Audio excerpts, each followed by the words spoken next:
really, at the end of the day, it's just the matter of a macro market. It's just what happens. That's why it's really important to have a plan.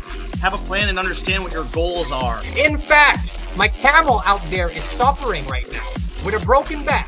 So I actually found Pepe when it was only a couple of hours old, and I'm like, oh, this is a funny meme. Oh my god. Yo! Who is this degen? The old man is swing trading over years at a time. And it's like, that's where the real money is made. The answer is impermanent loss. With single-sided staking, you don't have to worry about impermanent loss. If you're aware, if you're disciplined, you can hone that into further financial growth. Financial freedom, to where you can actually live life and not have to be constantly living paycheck to paycheck. I mean, that's the ultimate goal, more or less, right?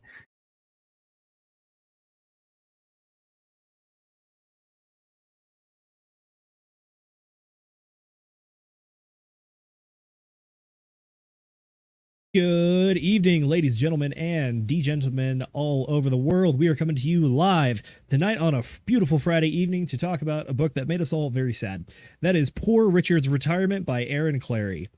I thought that this book would be a nice little refresher. It's not too long. I think it only ended up being about like 2 hours and like 5 minutes on Audible, and that's including all the appendices. But in that short amount of time, it talked about retirement and, honestly, the bleak outcome that is facing a lot of us in America today. So we're here tonight to talk about how we can fix that, how to get around it, and then also where if crypto does fit into this picture or if it solves any problems. I was tempted to put the tagline of Pulse Chain solves this as the go-to, but I'm not sure if it will.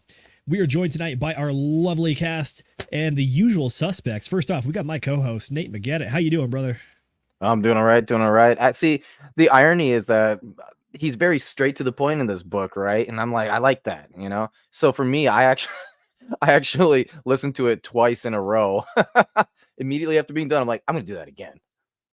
Very nice. I think another one of our panel members had a slightly different experience on the listening time, but I'll let him tell you about that when we get there.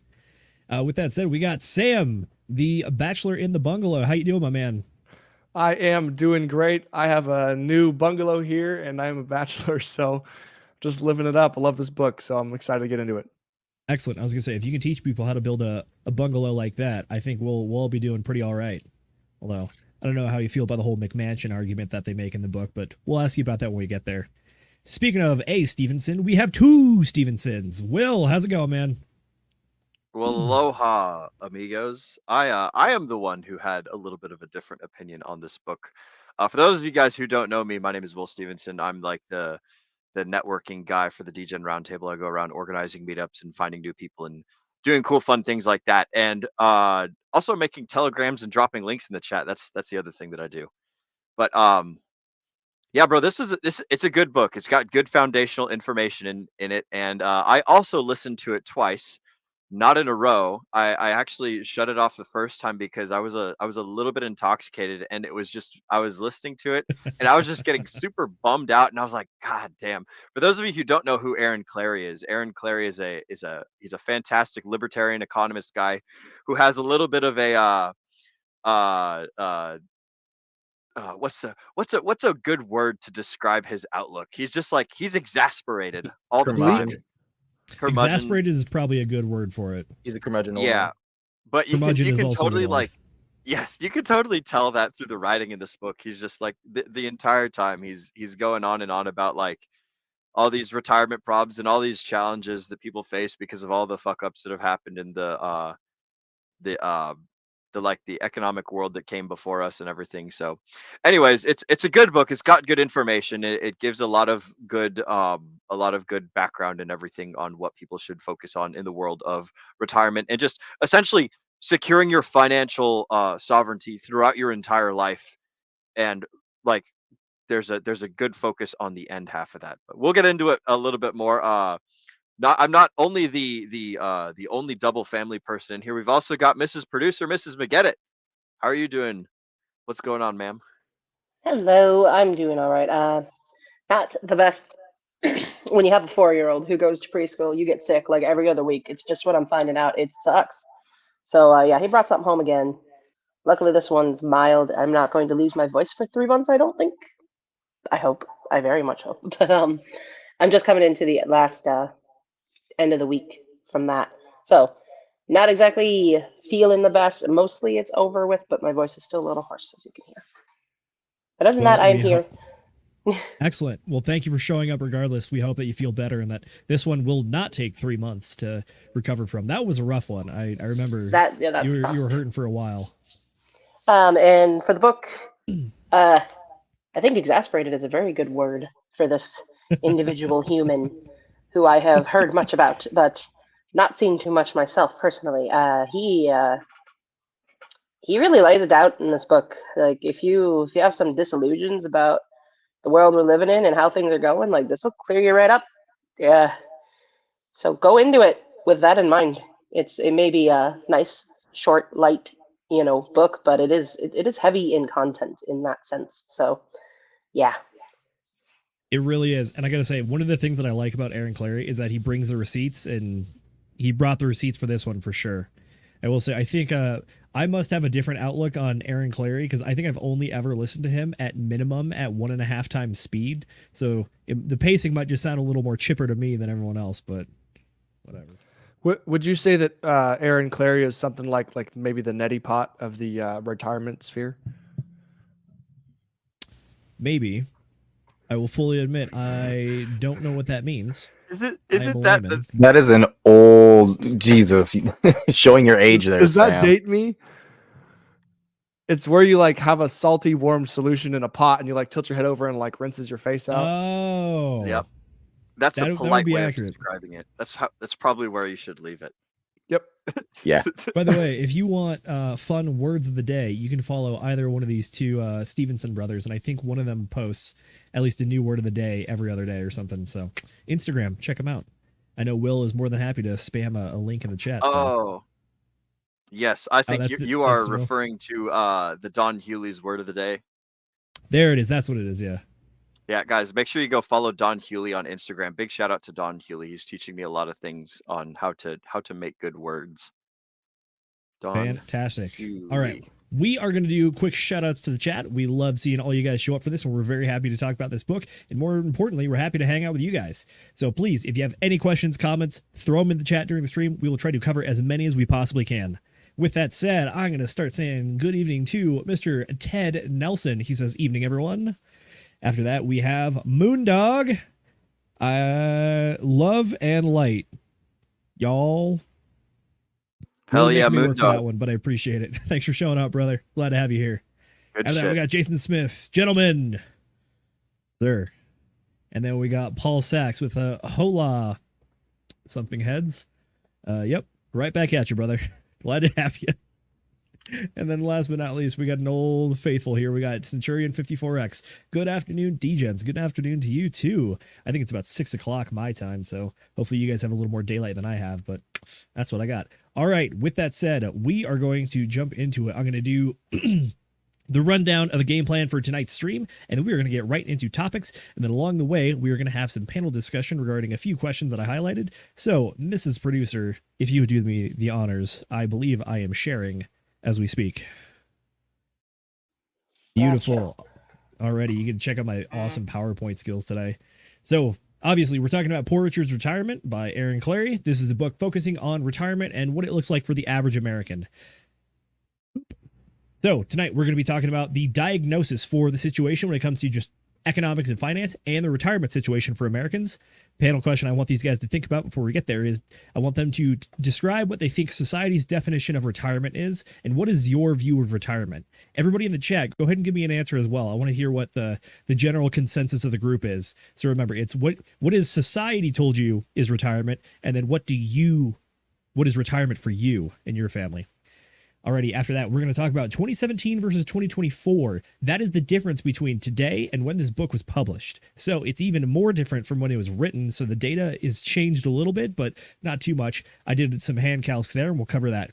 After that, we got Aaron Clarey's prescriptions for fixing the finance. This book kind of falls into 3 categories. We have the diagnosis, the prescription here, and then the last one is talking about the human factor, which is one of the things he talks about as a good reason to keep living. And then after that, we're going to see if crypto fits into this and his math. He is a bit of a proponent for crypto as a rainy day fund, but as far as investments go, I think we might have a different take than he does. So we'll see if we can tweak some numbers here and there. Some background information. This man sometimes goes by Cappy. This was his appearance on the Michael Sartain podcast. He had a good costume, so I figured I'd grab it. He is an economist and known minimalist, libertarian, and avid adventurist, motorcycle rider. You name it, he does it all. His firm that he runs is called Asshole Consulting. He takes personal requests and makes videos for people talking about topics. This book in particular, I mentioned earlier, was published in May of 2017. It is a play on Benjamin Franklin's Poor Richard's Almanac. So that's a little fun fact there for you. The cover is what is the rip. Alrighty, so here we go. I want to throw this to my panel before we get started talking about retirement here. So for you guys, what is the general idea that society tells you retirement is? So Nate, let's start off with you. So society thinks, at least what I've been hearing, is that there's actually a couple of different things. For whatever weird reason, I keep hearing people saying you need at least $10 million in the bank to retire. And what that makes me think is why. But then I realize, because retirement is you put it into like some sort of IRA or like 401k or something like that, and you need up to like $10 million to be able to receive enough to live a very comfortable life. And I'm like, holy crap, how comfortable are you guys talking if it's 10 million, right? The other one is it's something that you want to place like with a business or whatever, wherever you're working, you want to place it into like a 401k, you know, they as much as you put in, they'll put in as well. And then at the end, when you hit old age, basically, then you can just sit there and live off of that. And so to kind of sum it up a little bit, there's two things. It's either you are rich, and so therefore you're retired and don't have to do anything because you're rich, or you're old and you're technically too old to be able to work anymore. And so then taxes pay for you. And then whatever else you put away. Makes sense. All right. I want to kick it over to Sam because I know he's a numbers guy. So Sam, what numbers have you heard about conventional retirement? Like what age, how long are you going to live? How much money do you need? Like, I don't know, certain performance of an investment stuff. Like what are the assumed things about retirement that you got for us? Well, I can't say I've heard a lot personally from people, as I have not existed on this world as probably as long as most of you guys.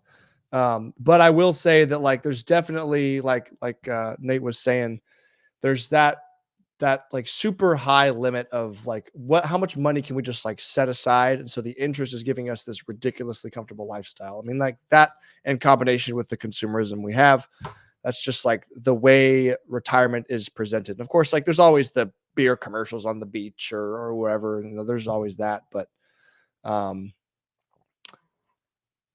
yeah, that's just the way that it comes across to me. You know, I never thought much about it, and I don't think I ever would hear much about it from other people just because I'm a little bit younger. But fair enough. Tell you what, I'll jump back in here with you. So Sure. The stuff that I've heard is that you retire at age 65. That's when Social Security cuts in. You start getting those checks. Previously, they used to have these cool things called pensions that happened if you worked at a company for 20 plus years, and they gave you a gold watch on your last day as well. And then outside of that, it's you're pretty much going to live maybe 10, 15 years if you're lucky. And then what you're trying to do with that time is, I don't know, wake up in the morning, play golf with another old guy, go fishing, hang out on the beach somewhere, do some travel if you are physically able to.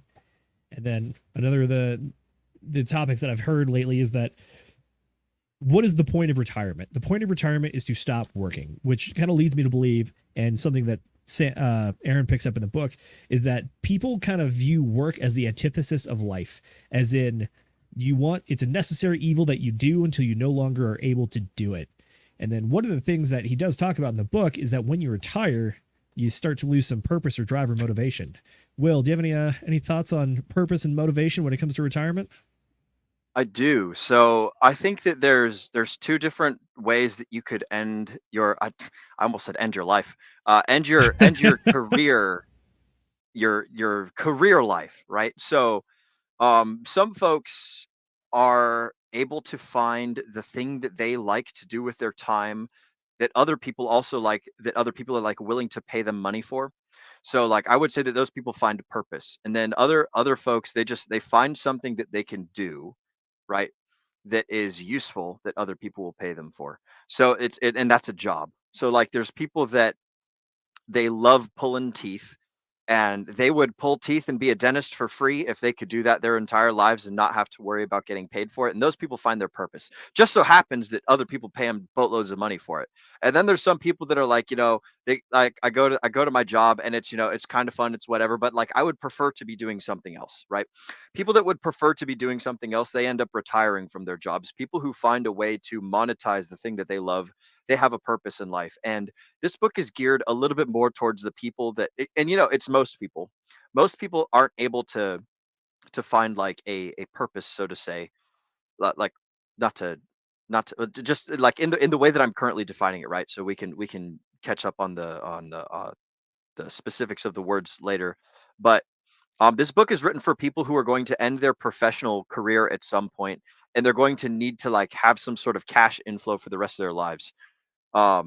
You see a lot of people like Warren Buffett, like doing what they love to do and earning lots of money for it for like their entire life. And then you see people that it's like, oh, I've spent 40 years as a bricklayer and it's time for me to stop bricklaying, and so then they like retire at some point, and they go off and they live out their glory days or whatever. This book is written for those folks.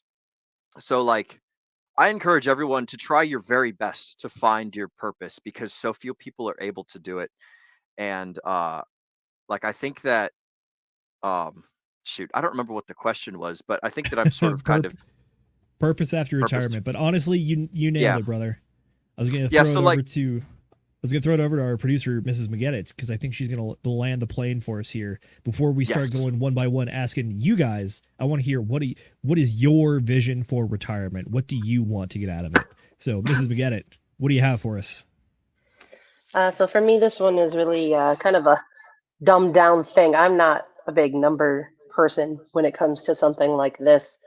For me, the idea that I got through life about what retirement means, it's kind of one of two ways. Either you're screwed and you're never going to retire, or you get lucky, you get to retire and you get to go live in Hawaii or some crazy place, or travel to Florida every winter and avoid the Minnesota snows. So that's pretty much the only idea I've ever really gotten from everything I've experienced. It's like one or the other. And our generation seems to be falling into the former, unfortunately for us.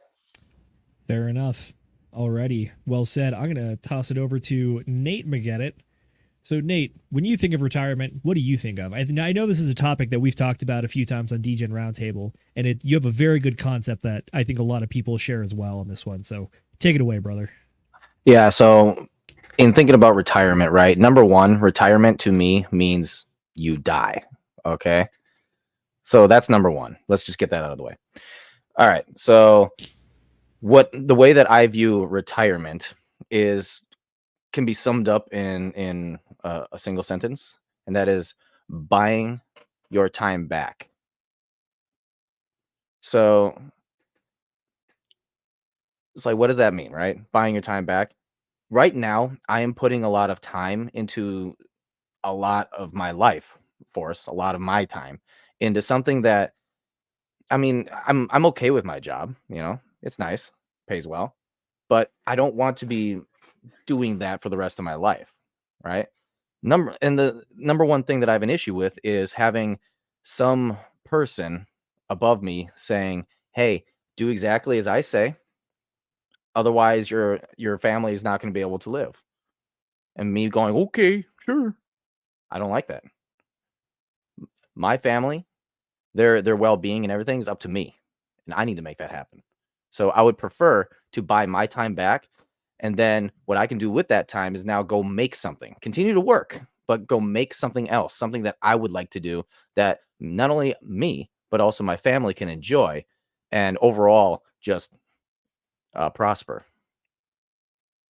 Love it. Yeah, the buying time back is a concept that we talk about here a lot, which is retirement especially. It's the idea that you have squirreled away and stashed enough money, not just like as pure cash because it's going to depreciate, fun fact, but you use it as an investment vehicle to slowly grow to eventually outgrow your earning potential at a certain point, so that when you retire, you basically have this pile of money to live off of until you, theoretically, the goal, as I think Saul or in Ocean's 12 says, that he wants his last check he ever writes to bounce, aka he wants his bank account to hit 0 when his time left to live also hits 0.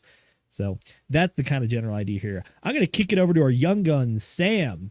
Sam, you've thought about retirement much? What's your plan over there? I have thought endlessly about finances, money, retirement, goals, all of these things, almost every day, if not every day, because I'm not retired yet. And so you kind of, well, depending on the question, depending on how you're defining retirement, right? So first of all, when I wouldn't even like ever really use the word retirement, because like it does carry that connotation of like, oh, you're done. You're gonna go do nothing, I guess. Your time's ticking now, right? So I think that Robert Kiyosaki summarized it well when he was describing that everybody has a profession, everybody has a business. When people retire, they ought to stop doing their profession, the thing that's just paying their bills, and they ought to learn what their business in life is.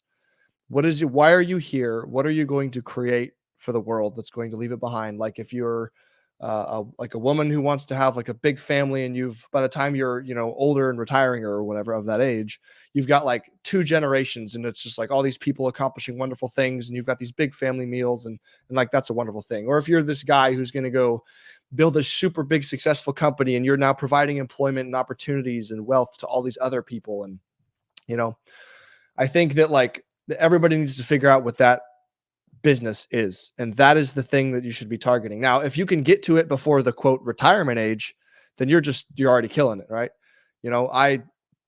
Me personally, like construction's my thing, and if I'm already in the industry doing that, having a good time, it's like I'm never going to retire from that. Like I might change the role that I have in it, but it's me and my opportunity to make the world a better place. So I think we should all be striving for that. That was an excellent Robert Kiyosaki rich dad quote you hit us with there. The profession and the business. I like that a lot. All right. Will, what do you got? What does retirement look like in your mind? What's your goal? What is my goal? My goal is to never have to retire, meaning that like I've just similar to what Sam and Nate were saying, is that you find the thing that you love to do that happens to earn you money, that you don't have to you don't have to give your time to someone else. You're basically just solving other people's problems on your own terms, as opposed to under the like the auspices of something akin to slavery, right? That's what I think that real retirement is whether you have to be at something because you're a slave to the necessities of like, I need to eat, I need to pay rent, I need to do this, that, and the other thing, and I don't have the means to do so. Or you're like a free sovereign person who like can make the choice to invest in whatever like endeavor that it is that you're currently doing, with like some sort of cushiony blanket of both like finances and like environmental resources and time and everything. Like when you don't have to work because you're a slave to the necessity, versus when you do, like I think that would be the goal. So like I'm in a position where I have to work, and I enjoy the work that I'm doing very much. Like, don't tell my boss, but I would do this shit for free, right?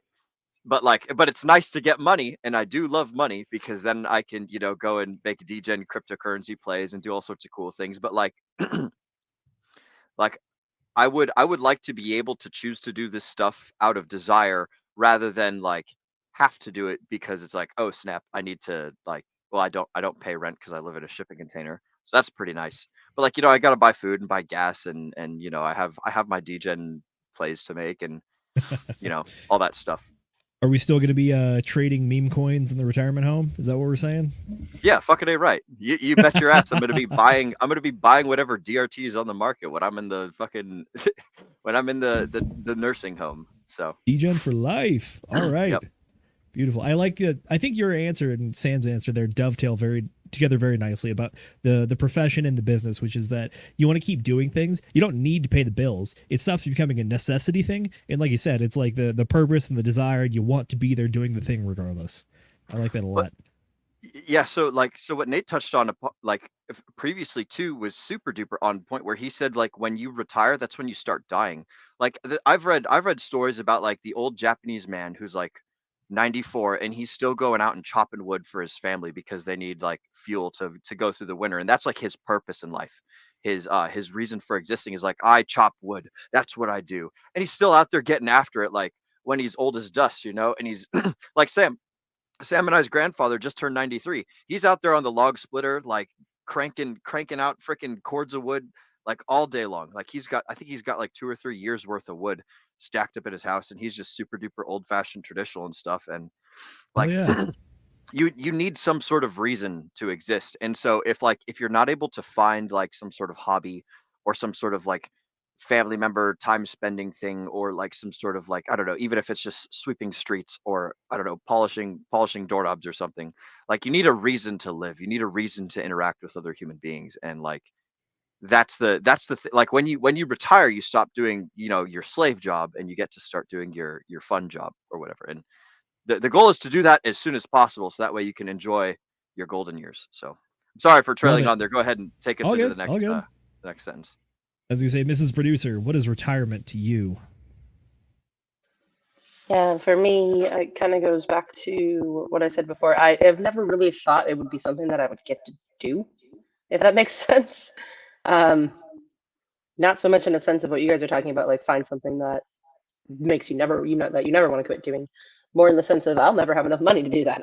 That's where my brain's kind of been at, mostly because that was my family growing up. None of them got to retire. I just kind of figured it would be the same here. But with the way the world's changing now, who knows? Maybe. I mean, I've got a lot more hope now than I used to. That's very good. Sure. Hope is always a good thing. You had a good comment earlier when you're talking about the conventional retirement, which is that it sometimes feel like you either work till you die or you get lucky and you move to Hawaii. And it's kind of like this binary of one or the other. I think that's the way that a lot of society feels right now, which is that retirement is not really a thing that they're actively planning for or even are thinking about, because they're just so focused on tackling challenges that come up daily. So that retirement, that's a lofty goal. You don't think about it, and then when you get there, it's honestly too late to save at that point. Pretty much, Alrighty. yeah. Most people nowadays have like, no, sorry, I'm real quick. Most people nowadays just basically, they have that 401k, they really have no idea what the hell it is, and they just go with it, and then that's it. Yeah, that's true. They just hope that the 401k match from the company is going to be enough and just send it. But we'll see if it is. Alrighty, we have some good comments I wanted to bring up for this one. So Moondog has a good take on what is a conventional retirement. We see a modern day retirement, as it has been redefined and used colloquially, is a promise coin with built-in rug pool of mentals, valuing all your assets, time, energy, and attention as much as you can. Might be a bit of a cynical take, but I mean, you're not wrong from the conventional standpoint. Yeah, it is a rug pool. It is you hoping that this thing you've paid in for so long will still be there and no one rugs you. He definitely read the book, that's for sure. That is for sure as well. All right, and then otherwise, we got Moonpill Rational Optics. He was one of the guys that let us know this is a good book, and he has a great answer. He says, for him, retirement is when he can fire his boss from his life. And again, I think this ties into what everybody has been saying with the buying back your time, having a profession versus a business, doing the things you want to do, whether or not you get paid. It's right there. It's you are the master of your own destiny. You have toiled and slaved away for enough of this dirty, dirty fiat currency that you can ride out to the end of your days and hopefully even leave something nice for the people to follow, whether it's your kids, family, whoever, whatever. Alrighty, with that said, that is enough speculation and talking to the panel. We're going to get into the book. I promise we will cover a lot of it. Aaron brought a lot of numbers, and I'm going to try to cover as many as I possibly can, and I have adjusted them slightly here and there to account for the time gap between 2017 and now. So with that being said, Mrs. Producer, if you would be so kind, I am sharing. Alrighty. Retirement planning by the numbers. So one of the first things that Aaron talks about is that the average life expectancy has risen from 68 to 79, pretty much from the time that the idea of a modern retirement or the Social Security check was invented to now, which is that life expectancies are rising. Originally, you were supposed to die 3 years after you retire. Now it's looking like it's closer to 14 years. So that might be affecting the amount of money people need to retire. So speaking of the amount of money needed to retire, the way that it works is that wherever you are in life, there's this magic finish line that you're trying to hit that number. That number is going to change throughout time due to nasty inflation and also the compounding effect of your investment money in something like the stock market or bonds as well, or a combination of both. So you can kind of imagine that this future money, we've ran the inflation all the way back and put it in today's money. So you pretty much need $500,000 in 2017 money as your retirement finish line, or because there was a 26.6% inflation between 2017 and 2024, there you go, depressing fact number one. That means that you need $633,000 in 2024 money as your retirement finish line. It hurts to see on paper. So with that being said, Aaron also gives a perspective on his analysis of the different generations and how they're doing in saving for retirement. The analysis for the boomers is that they're not doing too great and none of them saved up as much as they need to. However, with the folks that do still have time, we have Gen X. They, on average, have about $69,000 in retirement accounts. And then using that number to get from there to your imaginary finish line, they would need to save $500 a month. And then if you convert that to $24, that means that $633 every month would need to go to that retirement fund. Moving on to the millennials, where it gets really bleak. The average millennial has $5,000 in retirement accounts, and that would mean that they need $9,000 per month, according to Aaron's numbers. And according to my inflated numbers, that means you need to save $1,140 every month to make it to that retirement number. Yeah. So I was right. It's never going to happen. Let's not say that. That's where we're going to talk about the crypto portion later and hope that that can save our asses. Oh, that's funny as hell because I was just about to say something about that. True. Alrighty. So, and another numbers to numbers comparison. So we're talking about lifestyle as well as inflation on this one. All of the numbers that you see on the screen have been adjusted by Aaron Clarey for 2017 numbers to be equivalent. So looking at the average family, back in 1955, we had 3.5 people living in a household on $25,000 salary, 2017 numbers, 2017, $25,000. The average home was less than 1,000 square feet, just a hair. It was like 990 something. And they had one car, a singular vehicle. Moving to 2017, there are 2.5 people living on $55,000 salary. The average home is over 200 square feet, 2,000 square feet, and they average 2.3 vehicles per household. So, notable difference between the two there. I did some 2017 versus 2024 math. If you want to know where I got my 26.6% inflation, that was a money calculator that I used when I looked at pure inflation from the consumer price index data on the very bottom row there. We got about 27%. So to see how other things have also appreciated during that time, the median single-family home has gone up 50% from $284,000 to $428,000. Along the same time, the 30-year fixed mortgage rate, it has varied up and down. I want to say it peaked out at about 7.6, but started off at 3.9% in 2017. We obviously had the lovely pandemic where we went to about like 2.9% interest rate, depending on your credit score. And now in 2024, we peaked at 7.6 and have come back down to 6.8%. This is more of a linear scale for interest rate. However, just remember that debt and compounding interest rates are exponential. So 3% here does not translate to 3% more. That is 3% more every year for 30 years. Additionally, the car market has also seen different changes as well. The average mid-size car price in 2017 was $25,500. Today, it is $32,000. That is a 25% increase along the lines of inflation. And then the S&P 500 in the same time has done a 118% increase. And that is also including the last 2 years where we had a bear market in the S&P 500 and just recently hit all-time highs. That came out to 16.8% growth every year.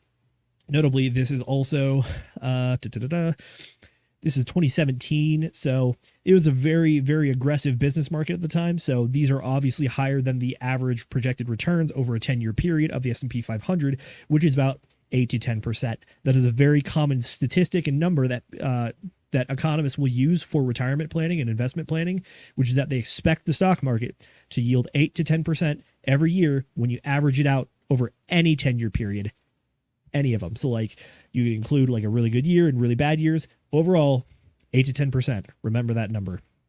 And additionally, inflation is supposed to be 2%. Usually ends up closer, somewhere between 2.5 to 3%.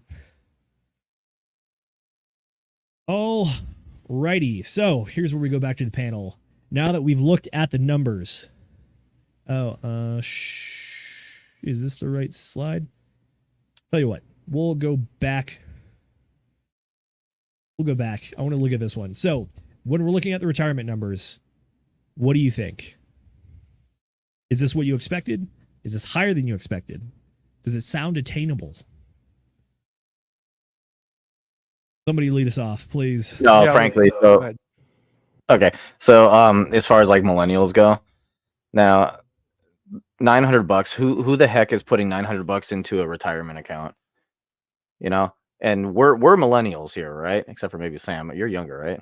But Sam's probably Gen Z, I think, but we won't add him too much here. However, like this is where I was gonna get into crypto. Like, I was doing $1,000 a month into crypto, right? So maybe that's my retirement account. But I mean, dude, I've had to sacrifice a lot. Me and my family have had to sacrifice a lot, and for me to be able to do that all of this year. So yeah, what's going on here with the 900 per month for? Oh yeah, and then how long was that supposed to be for? This is the average age until retirement age. So for Jen, Okay, so 79. No, until you hit 65, until you have to start withdrawing on it. Oh, okay. God damn, Jesus Christ, that's what my yeah. The numbers do also take into account the compounding interest of investment. However, at the same time, though, just looking at the raw numbers on a monthly basis, like for the average American, I can imagine that these seem like some very steep numbers, considering we've touched numerous articles in the past on this channel talking about how the average American can't really even account for like a $1,000 expense. Savings accounts are less than $5,000 by far. So when you take those factors and put them next to these numbers, it looks a little bleak. Sam, what you got? You wouldn't be able. The normal person would not be able, with $900 a month, would not be able to live or do anything other than put that money away, pay for bills for 65 years or 45 years. Jesus. That's true. I agree. Yeah. So there was a time in my life where I was actually trying to I hadn't really thought about I was trying to think about the long-term financial situations and stuff. Right. And so I literally just pulled up an Excel sheet and started, be like, okay, years 1 through 100 or whatever. Right. If I'm making this, and I went through all the expenses that sort of normal people have. And I was like, I don't know, where are you going to find $900 a month? And also it's just with the inflation and the I was just talking to RG3 about this. So he was saying about people's performance and work has skyrocketed, but their pay may go up a little bit, but it's not reflecting the inflation and everything. So basically people are getting being able to quote retire or have so much money that it can just work for you. To get to that point, it's getting harder and harder and harder just because of the system that we have. And so it's just I don't know. You can't really approach it from the perspective of if I want to get to this number, I just need to set aside $900 a month. It's no, you need to be doing something extraordinary. Everybody's got to have something that they are doing that's going to get them that extra boost, right? Whether it's crypto, whether it's starting a business or something. It's you just can't get by being a normal person and saving. It's not going to work anymore. You're not wrong. When one of the popular figures that I've seen for the average person's budget is it sounds a little ridiculous in today's inflated housing market for sure. I didn't even cover the rental market. I forgot to grab that data, but I'm pretty sure that has also gone up equally to just housing prices as well. So your average budget is something like 50% of your budget, 50% of your income should be going towards your essentials. That includes housing, transportation, insurance, food, utilities, that kind of stuff. Then after that, it's 30% you have on disposable income to live, and then 20% is savings and investment. So that means that if you have 20% at 900, even if all of your savings and investing money went into retirement stuff, that means that $900 a month at 20%, that would mean that you were making $4,500 a month as well, which, I mean, that's about $60,000 a year, a little bit less. But at the same time, when you start working the numbers yourself, it gets tight in certain spots. And especially in today's day and age with the housing costs in particular, that is the one that I found has been eating up people the most. So, yeah. You know, Will, see what what you got to do. Oh, Nate, go for it. Well, you got to. Go ahead, I'm sorry. Nate. You go ahead, Will. I was just gonna say that the Overton window is shifted. That's like basically the financial Overton window where you used to be able to when you cut everything into like percentage of your yearly salary, like what was a yearly like disregard the number, whether your yearly salary was $5 or $200,000. Like the amount of the percentage of things that you could do with your yearly salary has shifted throughout time. And like I can't just say like, oh, this is to blame, that is to blame, and like realistically it doesn't matter what's to blame. Like this is the way that the world is, so you have to like take it as it exists and run with it, or find a better system and then like go over there to that thing, right? So like it doesn't matter the way that things used to be versus the way that they are. It's just like this is what is, so like get used to it and figure out what you're going to do about it. Like it is quite sad.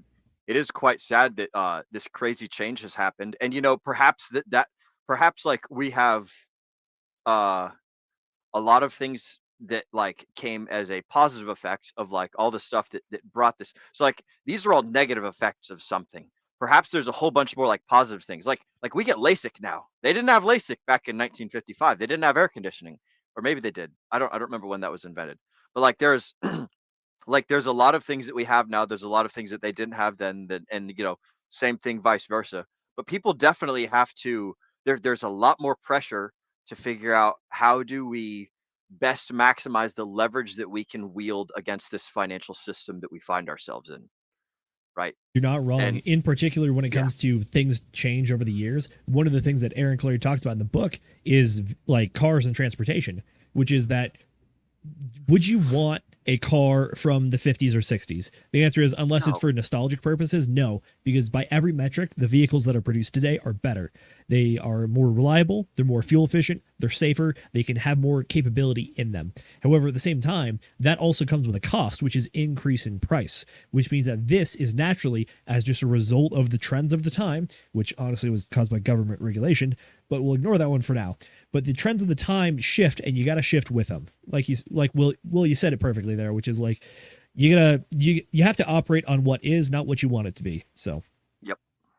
Yep. Fair enough. And so like so on that subject, this average of 5K in retirement accounts, and we need $900 a month, so 1,040 in 2024 or 1,140. I can't remember. Was that 900? Is that like what we need to be putting in right now, or is that what like we're expecting to need once we get to the retirement age? Is that the start number? Or is that the end number? That number is based off of looking at the retirement accounts for that generation and then saying how much would you need to put in every month to hit that final finish line figure of 500K in 2017 or 633K in 2024. It's okay. That is how much you have to put in consistently to make up that gap. I think that somebody somewhere should and nobody has to do this, but I would much prefer to see this metric in loaves of bread as opposed to dollars, because like the price of bread is basically going to stay the same / only get cheaper with time, right? So like if you look at what bread cost in 2017 and you look at what bread costs now, and you put those two numbers over and under each other, just like the 500K over the 633K, right? I'm willing to bet that there'd be a pretty, like, it wouldn't be exactly right, but like a loaf of bread is a loaf of bread. And like, so then you look at it like, how many loaves of bread do I need in order to like, survive or whatever? And you can, like, I'm just using loaves of bread as a catch-all example, right? But like something that would like remain constant throughout time / only get like cheaper in relative time value versus like the actual number of units of fiat you have to spend, like basically going up because of inflation and everything. But like, how many get what loaves you're of saying. bread do you need to survive retirement? You know, when you factor in loaves of bread, also pay for rent. They also pay for, like, you know, the nannies to wipe your butts when you're super duper old, and like the people that are, like, you know, gonna shuttle you to bingo and all that other stuff when you're at retirement age. Like, I would be curious to see, like, what is that metric and what does it equate to, and is there like some sort of nice big old round number? And then to the more like actionable steps for the folks at home, like getting $900 a month is that's pretty good numbers if you're just doing the old, like, so Aaron Clarey's method is the old standard approach of traditional finance system, right? It's not a whole lot of like cool crypto risky degenerate stuff. Like, we're engaging in incredibly risky behavior by partaking in the cryptocurrency world. Like, let's not fake ourselves. We are all being degenerate gamblers. Even the people buying Bitcoin, like even the people buying the grandpa money, the blue chips, like they're still being degenerate gamblers. Now, granted, it's like it's a pretty safe degenerate gamble, but it's a lot more gambly than, well, actually, I don't know if it's more gambly than the stock market, just because of the well, I don't know. That's a whole nother debate. That's a whole nother topic. But it's like we're all gambling on trying to find like the fastest financial train that will skyrocket us up to the moon, because trains go to the moon. And that's what I think is going to be like a good thing for folks to do, is to find out what's going to be your like incredibly effective money printing machine, whether it's you doing a whole bunch of push-ups and a crowd of audience people, like they all pay you $1 for every push-up you do, or you invest in the stock market, or you start a cool business, or you buy and sell ducks, or like, you know, whatever it is that you do, or invest in cryptocurrency, whatever it is. Like, people need to find faster and faster and faster mechanisms of like financial sovereignty that will allow them to reach like escape velocity, where they no longer have to participate in the slave stuff that me and Nate were talking about Yeah, earlier. so what you're talking about Well there, said. what you're talking about is leveraging something. So Yeah. in the millennials case, it started with millennials because I would say the millennial generation is kind of when we realized, as you can tell with the numbers, yeah, we're kind of screwed and we're not going to be able to advance from here. And I do believe it was from the Millionaire Next Door that we learned about this, where because the millennials have kind of given up, basically, they started leveraging their risk tolerance, right? So more risk and be able to get enough gains to be able to even have a chance at retiring. And as more generations have come through, it's like it keeps getting more and more risky, because unfortunately it's getting harder and harder to be able to do this whole retirement thingy-mabob that the government has set up. And so that's where you use crypto. Because, you know, I don't know if people have told you out there, about crypto is pretty risky. Isn't that right, Will? Yep. So the gains are better than you're going to find anywhere else. However, at the same time, it will dump much, much harder than anywhere else. That's why whenever we talk about the space, we tell people to make sure you fully understand what you're getting yourself into before you push the green and red buttons. Alrighty. I do want to toss a question over to Mrs. Producer. So specifically with this slide that we pulled up here, we have the difference in living between 1955 and 2017. All of the numbers have been adjusted so that they are the same like year currency effectively. So when you look at this comparison between 1955 and 2017, well, what kind of story do you pick up on the differences between how people lived back in the day versus how people live now? So we're talking about the number wise, basically, or I'm trying to let's look at the numbers and try to paint a story out of it. So 1955, we have more people living on less money in a smaller house with fewer vehicles. In today's day and age, we have fewer people needing more money, living in a larger house with more vehicles. Gotcha. So what does that tell you about the difference between the times? The first thing I think when I see this is, how do you have 3.5 people? Where's the half one coming from? I'm concerned. Anyways, and then after that, the second thing. No, I know, but it's been always like a funny thing in my brain. Anytime I see that 2.5 people or 2.3 cars, I'm like, can you just round down or up? Like, come on, help me out over here. So for me, this is something that he was talking about. This is one of the parts that I found kind of sad for me personally. I am a collector of things. I like my stuff. And he very much says, fuck your stuff. And He really does. yeah, and that's one of the biggest differences between these two different people, these two families. We need bigger, better, more, more, more. And that's very much been ingrained in us, at least in American culture, where we are. It's been, I mean, why do you think so many Americans are in debt? Why do you think so many Americans are overweight? Why do you think so many Americans are just making all these poor decisions over and over again? It's an addiction. So yeah, that's what it makes me think of. The only thing though is for me, I mean, I guess I am a consumer after learning all this, or I mean, obviously, I already knew that we're all consumers in some way or other, but I am. I guess I would say I would put myself in the category of being one of the problem people, which also kind of to be expected because it is typically women who are doing most of this excessive spending type of things. Does that answer your question though, or did I like completely miss it? No, that makes perfect sense. And you even hit on a point that I wanted to lead into for a question for you guys, which is the addiction thing. Is that honestly, consumption spending is an addiction. And Aaron Clarey talks about it in the book, which is that this is the cause of a dopamine cycle. So previously, the dopamine cycle is caused exclusively by survival necessity in the past, which is his examples of you kill the saber-toothed tiger doing the new technique you figured out. The dopamine rush that you get in your brain helps you remember this and encourages you to do this more to get that same rush. On the other side of the fence, you go find some berries in the forest that they taste good and they don't kill you. So now you get that dopamine rush of the good food that feels good and doesn't kill you. So now you remember things better all about it and are encouraging yourself subconsciously to do it more. You're trying to remember where you found them, what they look like, what they smell like, and then all that stuff. So with that being said, that leads me into the question of, do you concur with Aaron's assessment of the dopamine cycle that is used to reward survival, but now it is instead rewarding consumption? Does this seem like a reasonable explanation as to explain consumer spending habits, as like this was a system that was used for survival and now we've kind of hijacked it for consumption, because in the past if you consumed you survived, but now if you consume you're kind of just living? I got real quick here. I'll go first if that's okay. Go for it.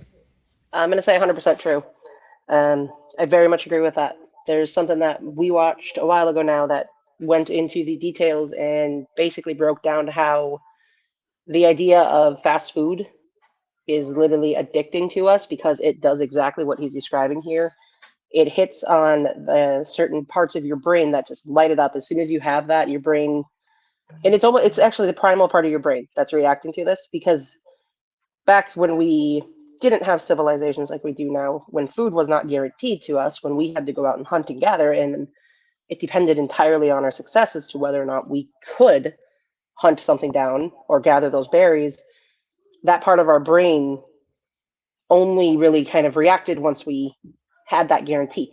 Now that we have that guarantee all the time, as soon as you go through the fast food lane and you get that food, it hits that same part of your brain. It literally becomes an addiction because of it. I hear you. I think I'm completely in agreement here. I would add another layer to this, though, which is that, in my opinion, the evolution of human knowledge is kind of a Pandora's box. As in, once you open it, you learn about it, you can't unsee it.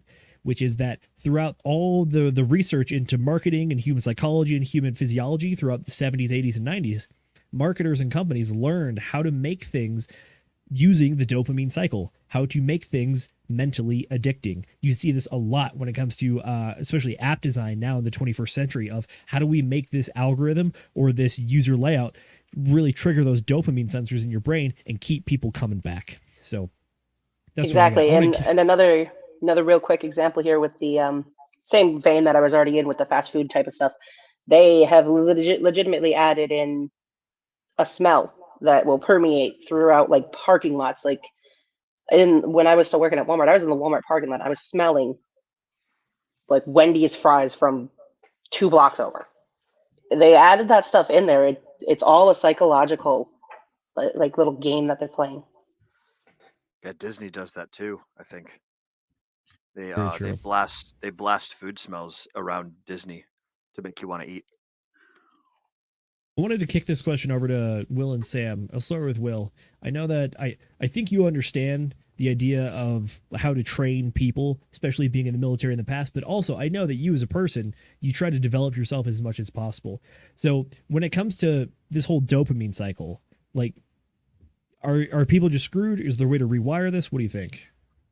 It just depends on how strong of an individual you are and how like and the great part the good news is that everyone can. The bad news is that most people will either tacitly choose not to, or they will just like never be informed that this is possible, right? So like it's definitely possible to break the cycle because like, you know, we are all sovereign human beings and nobody is like you're only a slave as much as you allow yourself to be a slave. And that's in regard to anything. That's to your job, that's to you being like a prisoner of war, that's to you like nobody can ever force you to do a push-up, right? The drill instructor can scream in you as at you as hard as he wants, but like ultimately you have to decide to sit there and do the push-up.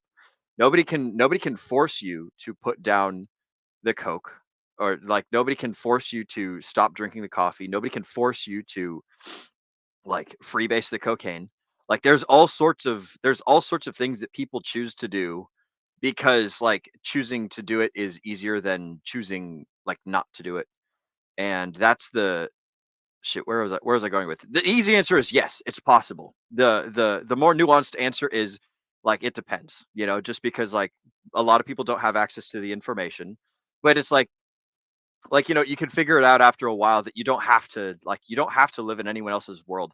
And this is like where the frame part of like the red pill manosphere comes in. It's like you can choose everything in your life. You can choose to follow this set of rules, you can choose to follow that set of rules. You can choose to be strong, you can choose to be weak, you can choose to live with X, Y, and Z, you can choose to live with A, B, and C. um you don't have to be a slave to your dopamine. It's easier to just follow and do the things that make you feel good, sure, but like it's yeah, I guess that's the end of my thought process. I'm just gonna basically beat a dead horse if I go on No, further. excellent. I will say when it comes to how to actually fix the dopamine cycle and understand like how to use willpower or not fall prey to it as a lack of it, we'll talk more Oh about yeah. that when we get into Aaron's prescriptions. Although I do want to loop Sam in here and ask him, so we've shown you the numbers now. I know you said you weren't thinking about retirement a ton before, but now that you've seen the numbers, does it feel attainable or does this seem like something of a time long past? I mean, kind of like I said before, I mean, the attainable part is going to be in how good are you going to be at finding that special thing that's going to get you to those numbers. Otherwise, yeah, I mean, it's not attainable. I mean, mostly like partially because like one, you got to be making the amount of money to be putting that money aside, and two, because like just like we're talking about dopamine, people have all of these issues and all these spending habits and all this consumption habit, right? All of this like hindbrain drive to like buy and do this thing. It's like when you're competing against all of these things all at once, most people aren't going to do it, right? And so, you know, attainable, yes, but you have to be the kind of person who can step back from like yourself and like really be willing to like stop a lot of things to retrain your brain to like be rewarded with the right things. And I think that's a very big portion of like getting on the right track is being able to like do some good resets. If you need a good brain reset, you know, cold water does a really great thing. I mean, very literally, like if you want to, like you'll know when you've kind of hit a reset because like if you start taking some cold showers or like just a cold water dunk of any kind, literally just put your hand in a bucket of ice water. It can be that simple, right? If you can't handle a lot, you will know when your brain has starting to become rewired because what's going to happen is you're actually going to look forward to it right before it happens. And you're going to get a little boom. You're going to get a little rush of dopamine, a little bit of excitement. You're going to be like, oh, yes. Like you're actually going to get that natural like rush and enjoyment out of the process, even though it's uncomfortable. Right. So like, I think there's something super valuable about people learning to control these like little like dopamine hits, right? And it's something as simple as like go out to a basketball court and shoot the ball at the hoop from like a foot away from the basket. And when you can get the ball to go in the basket every time, it's like every single one of those is like it's a hit. And then you're going to get better at it, right? So if you step farther away, like it's these little things that people don't go out and do this kind of stuff to get dopamine anymore. They're like, I'm going to sit at my screen and like watch, video. That was a cool video. All right. After 100 bad videos, there was a cool video. All right. Huh? And I'll scroll through 100 more to get another good video. Right. So yeah, that was long story short. Yes. But people have to be able to like crack down and I like it. Alrighty, Nate, I'm going to give you a last word on this before we move into part 2 of the book, which is the prescription for finance by Aaron. What do you got? Well, so the Stevensons are a little bit different than normal people, I would say. And not only that, but also Some might I say think there may be different. Yeah, right. I think there may be a little bit of a brotherly thing there as well, though, right? And that brotherly thing would be called accountability partners. And so here's the thing that there we are. So here's the thing that has kind of happened throughout my life. So if I'm alone and I don't have, or even if I do have friends that just kind of lazily sit around playing games, right?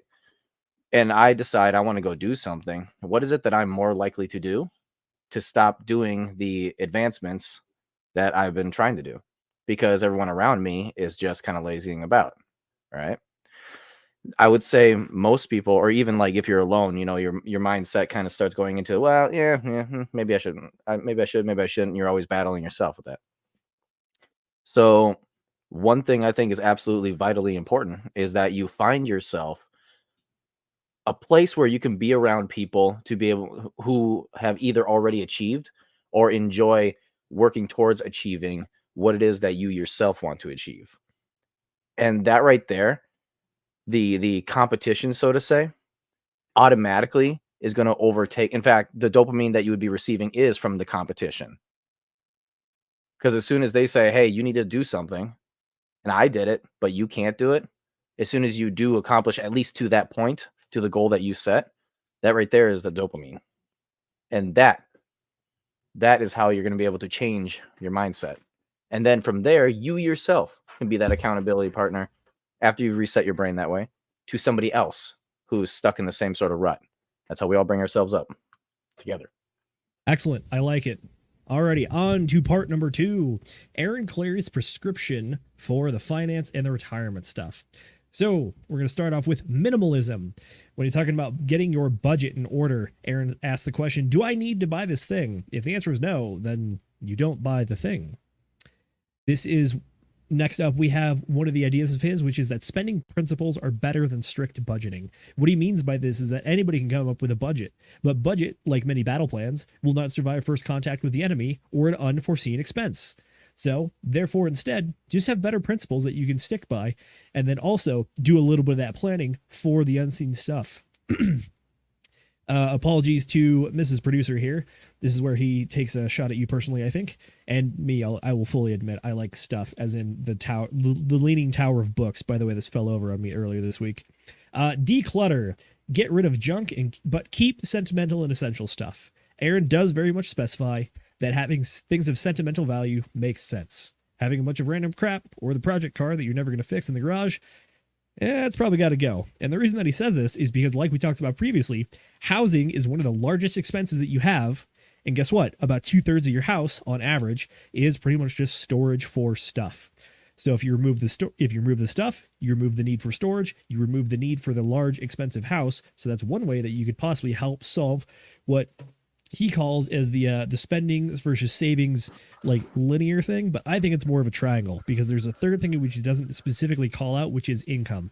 The idea is that when it comes to saving for retirement, you can either cut personal expenses, or you can try to save better, or you can do a third thing, which is just try to increase your income overall.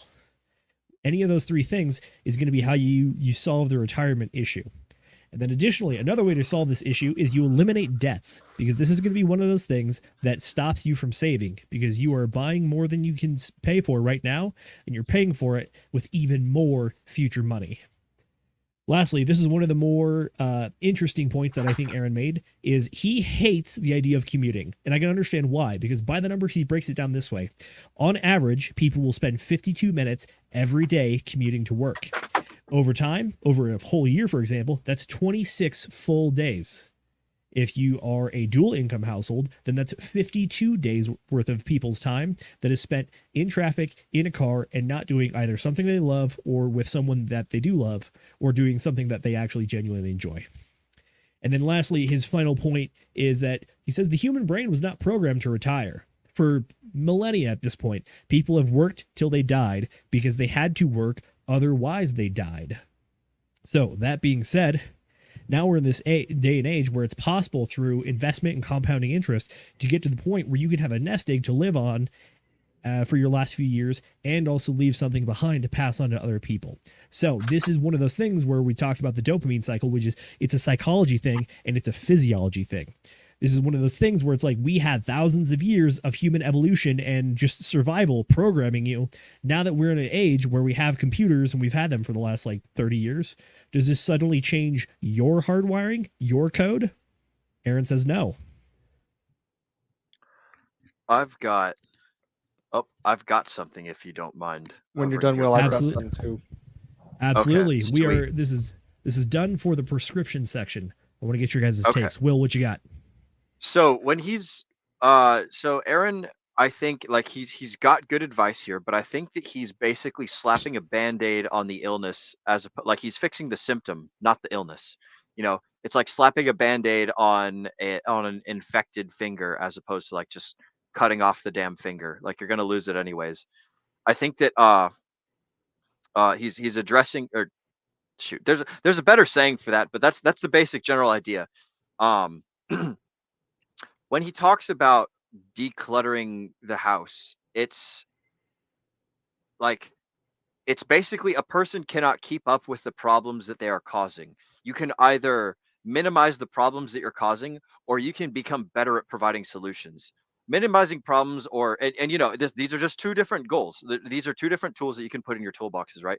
You can either find better ways, like you were saying, make more money, or you can create less problems, right? So like if you're a person and you're going through life and you've got too much stuff, you've got too much things, you've got the two options of either I need to get better at producing value and generating value so that way I can, like, you know, have these things and they're justified, or I need to either grow, or I need to like shrink my eccentrics and things of that nature. And I personally think that it's better to choose to grow and to choose to like try and ascend through the life and try and like just get better exponentially, that rather than trying to like solve for minute problems. Now I think that this is good. And so and again, these are two different types of advice for like person A and person B. Person A being like the person that just fucking like gets after it and fucking skyrockets and takes off in life, and person B is someone who goes along to get along, and like they need to minimize their problems and they need to basically exist on less and do things. So it's like it's good advice to declutter and stuff if you're in the category of like the delta people who just kind of want to go along to get along. But if you want to like really skyrocket and stuff, then you need to maximize potential. Perhaps not focus on eccentricities and other things of that nature like while you're young, but like when you get older, just learn how to solve bigger and better problems.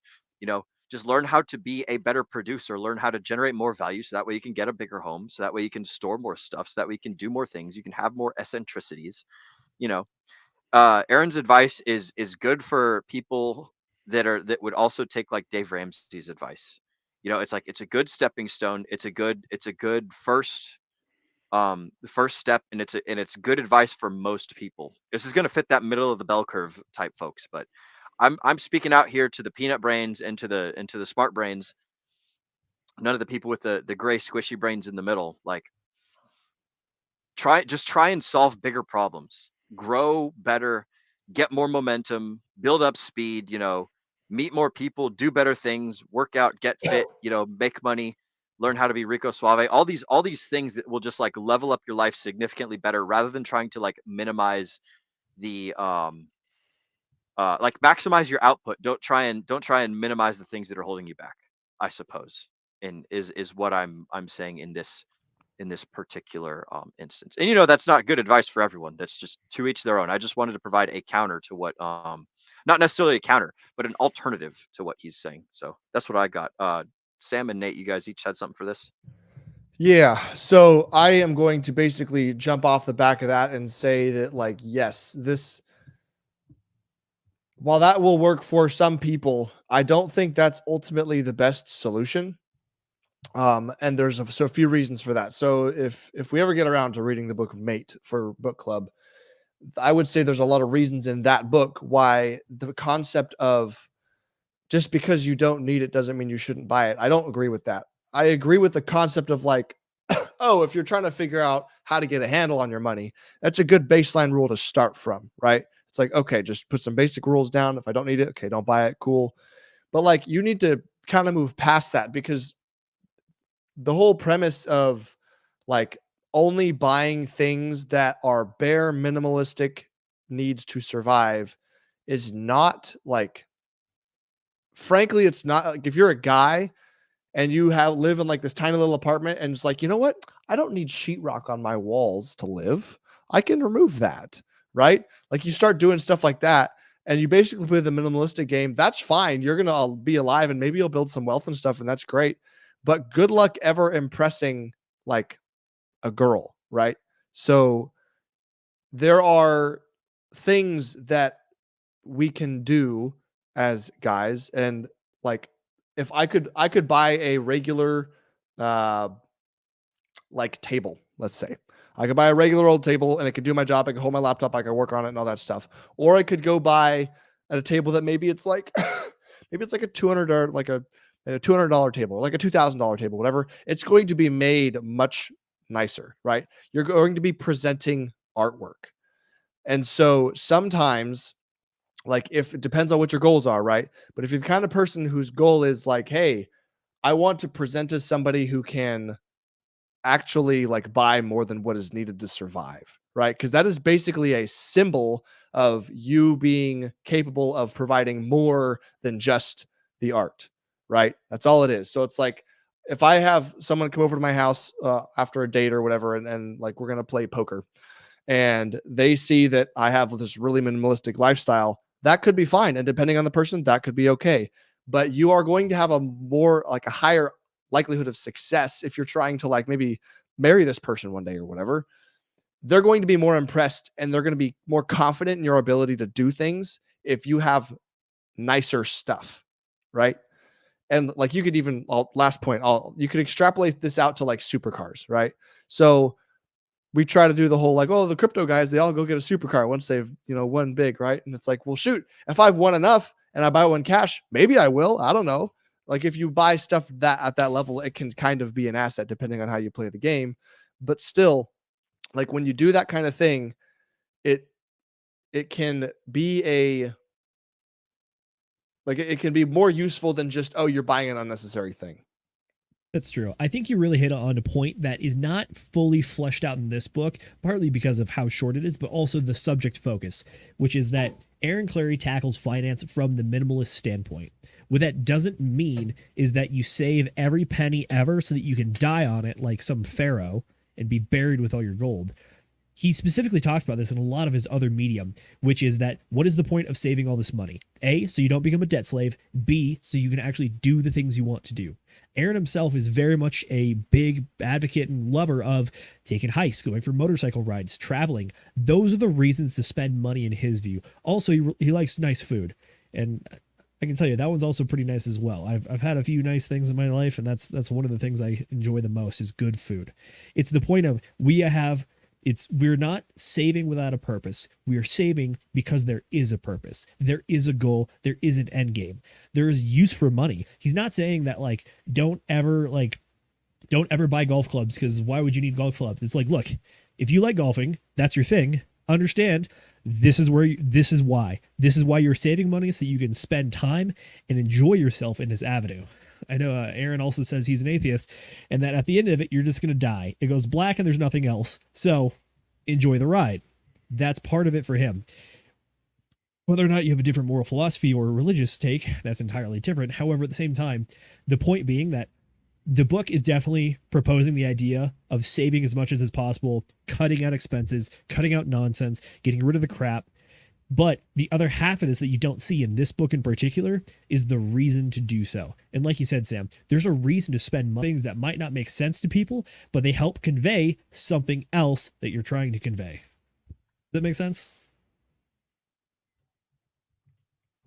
Yeah, I actually got the I was gonna type this, but I'll just respond to Moonpill had a comment asking me at what point does it just for show versus serving a purpose?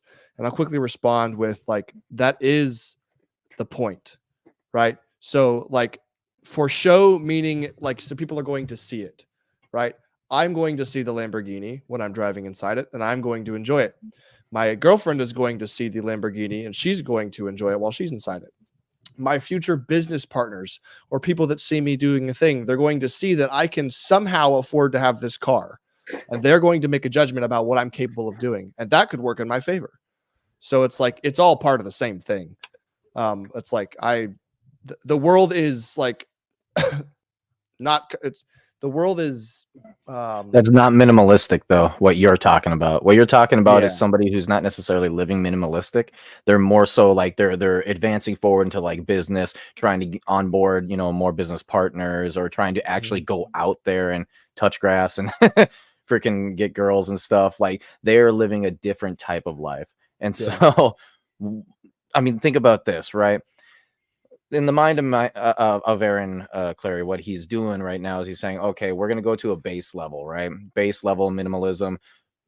Don't buy things that you don't need to live. Okay, that's about as cheaply as you can get. And I think he's trying to make a case of like just how difficult it is to actually retire.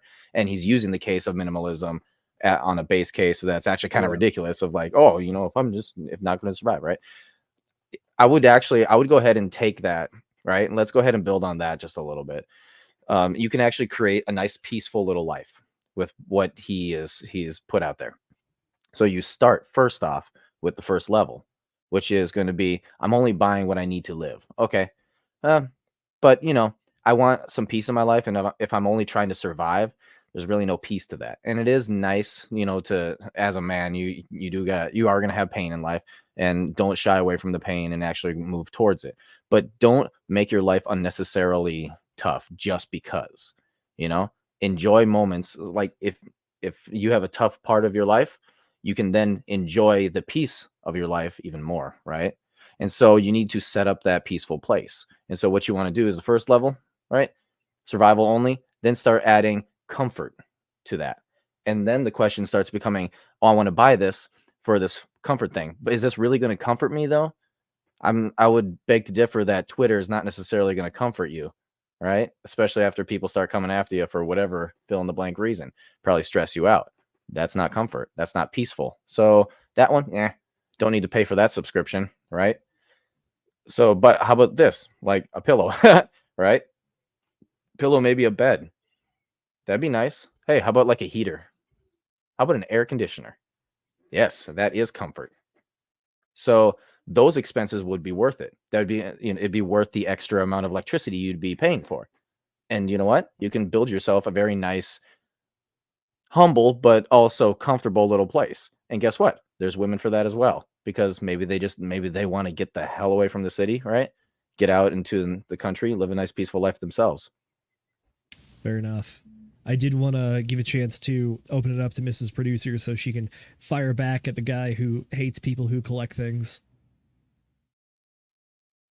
How dare he not let me have my stuff? No, I gotta say, when looking at this, I actually kind of, I'm gonna take a little bit of a, what's the word for this? A leniency. I'm going to twist it to fit my narrative and tell him that everything I own is sentimental to me. Therefore, I get to own whatever I want. So, right, you that's know. one way to do it. One thing I wanted to mention, though, about the prescription for finance, the slide that you had up that I didn't get to really see because I had to run off for a moment there. But one thing that I took from this book that I actually did like, that really kind of touched home with me, is the avoid the commute concept. And what he said in there is, obviously you covered it mostly already, but at the end of it, he goes off on what most people say, well, we can't all work at home. He's like, sure, you're right. Not everybody can work at home, but have the self-control to make sure you're one of the lucky few who does. And I am so on board with that. Like, if I do get another source of income here eventually, I'm hoping to maybe go that route once Soren starts back up, or when Soren starts kindergarten, because then he'll be gone for 6 hours out of the day instead of right now at preschool he's only for 2. If the DJ Roundtable isn't big enough that we're making, me busy all the time, which we might be, who knows?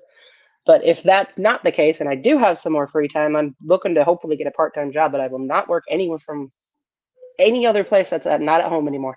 So long as I have the choice. If I get, if Mr. McGettit dies tragically in the next couple of months or years or something, and I don't get a choice anymore, then obviously that goes out the window. But for the most part, I just loved that part so much because it's so important to me. Everybody who did get to start working from home when COVID hit, almost all of them say, I love not having to commute. It was the biggest part for most people. What are you doing, Will? All right, well, Will's plotting murder, I think. We think you're plotting murder. It's what it sounds like. It sounds like you're plotting to murder your husband. My goodness. Yeah, did Nate no, I said if he life insurance policy or something? No, I said if he tragically Jesus Christ, I don't know how you guys got that so wrong. If he tragically died and I have to go back to work because I no longer have my sugar daddy, is what I was saying. I do not want him to die. What the hell? I don't know how that got twisted. We thought it was more of a, if Nate happens to die, wink, wink. No, not at all. It happens after the crypto bull run. Yep.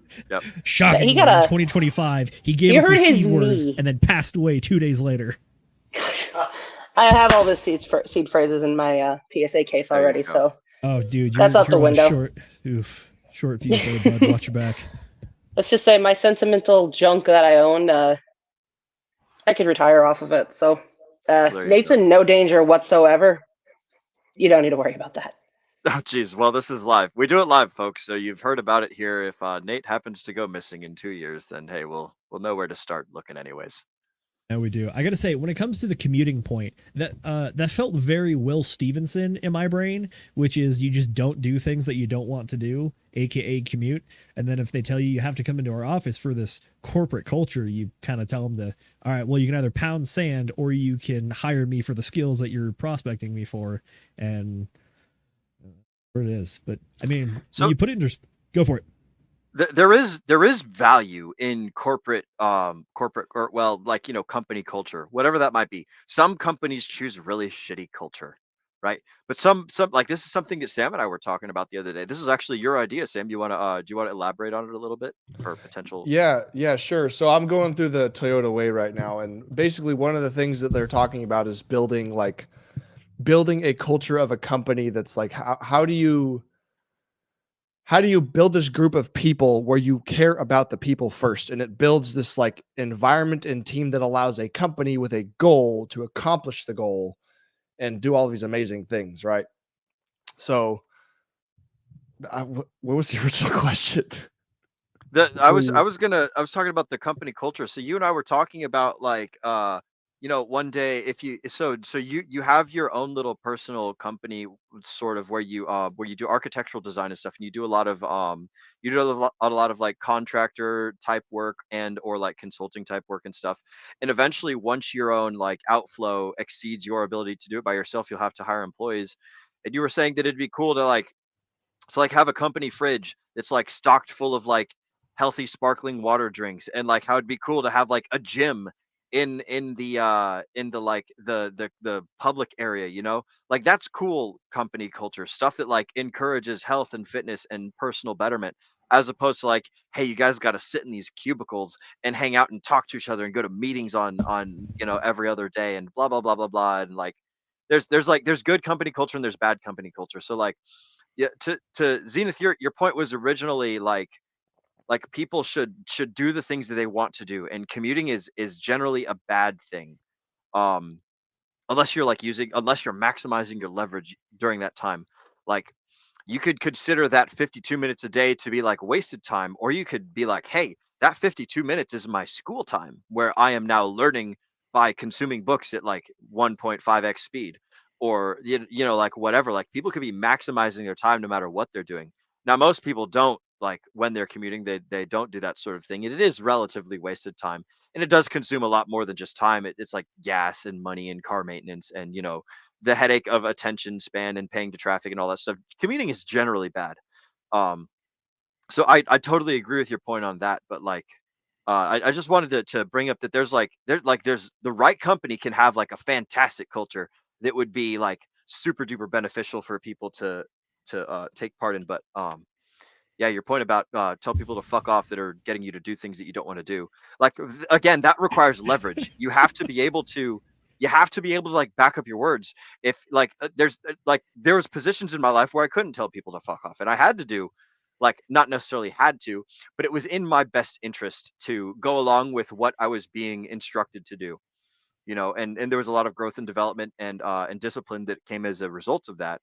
And that puts me in a position right now where I have enough wealth in the terms of like my recognition of the value of my time and the value of like me doing what I want in like my frame and everything.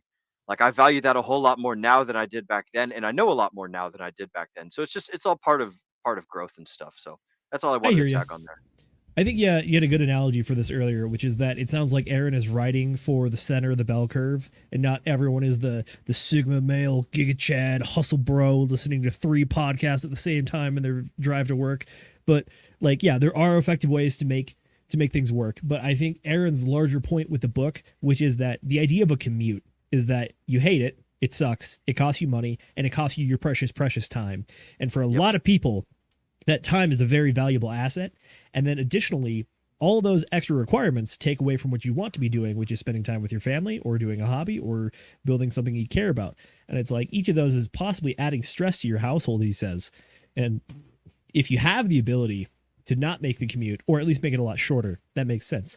To your point, though, about your and Sam's point about having a culture, there are times when culture is absolutely effective. I think, again, going back to the center of the bell curve thing here with Aaron, is that specifically when it comes to a lot of white collar work, especially in today's day and age, is that the truth is a lot of it can be done just as effectively from home. There's a lot of bean counters, a lot of folks that build the spreadsheets and the slide decks. They don't necessarily need to be in person collaborating with the team. I guess like small excerpt from when I was running my team of engineers, which is we had a project. There are different stages of the project lifecycle. Like when we first got a boat, we had to do a lot of teardown and inspections. But then that middle section, there's kind of a lot of downtime, which is like, we got to let the workers just work. If we keep interrupting them, then they're going to work slower. So it's kind of one of those times where you like sit on your hands. It's like, all right, boys, we checked our emails. We did our meetings. We checked in with the big office back in DC. All right, look at that. It's only 11 o'clock. Well, check your email at 3. I'll catch you guys tomorrow. And we all just dipped. It's like, that's the culture and the teamwork that I think of when you talk about the positive culture, which is their team building so you can work effectively together. And it kind of goes back to the whole speed of trust principle, which is that corporate culture is, especially if you have small teams, is good for building that trust within each other so you can operate effectively. That's where I see it. Alrighty, we are going to move on to the third point, which I think is this is the one section of hope that Aaron gives you. Although he does also put a poison pill in there as well. So, if the point of living is not to retire and die 3 years later, and it's not to buy things and like live a lavish lifestyle, what is the point of living?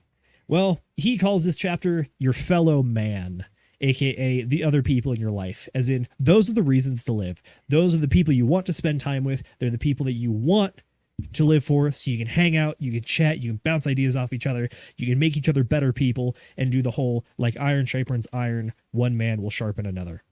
So Aaron does caveat it with saying that people are going to be the best part of your life and also the worst, which is that there are 7 billion people on this planet, and I want you to think to yourself, how many of those people do you like and how many of those people do you frickin' hate?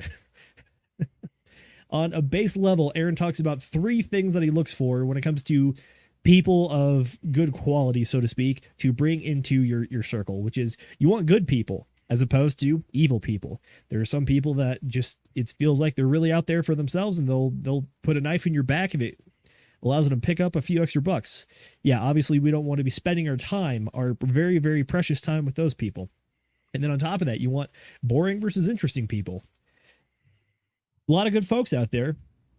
I will fully admit, sometimes they just might not be as much of a go-getter up to your speed as you are.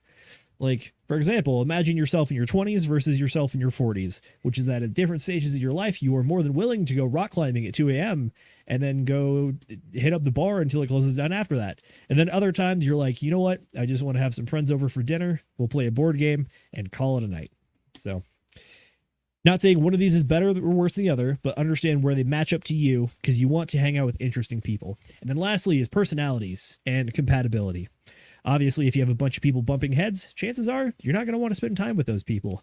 But at the same time, a variety of personalities can mix together in Aaron's opinion, so it's good.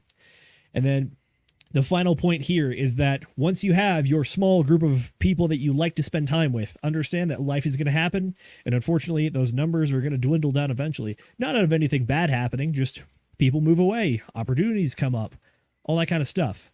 So the answer here is you always got to be looking to increase the number of good, interesting people in your orbit.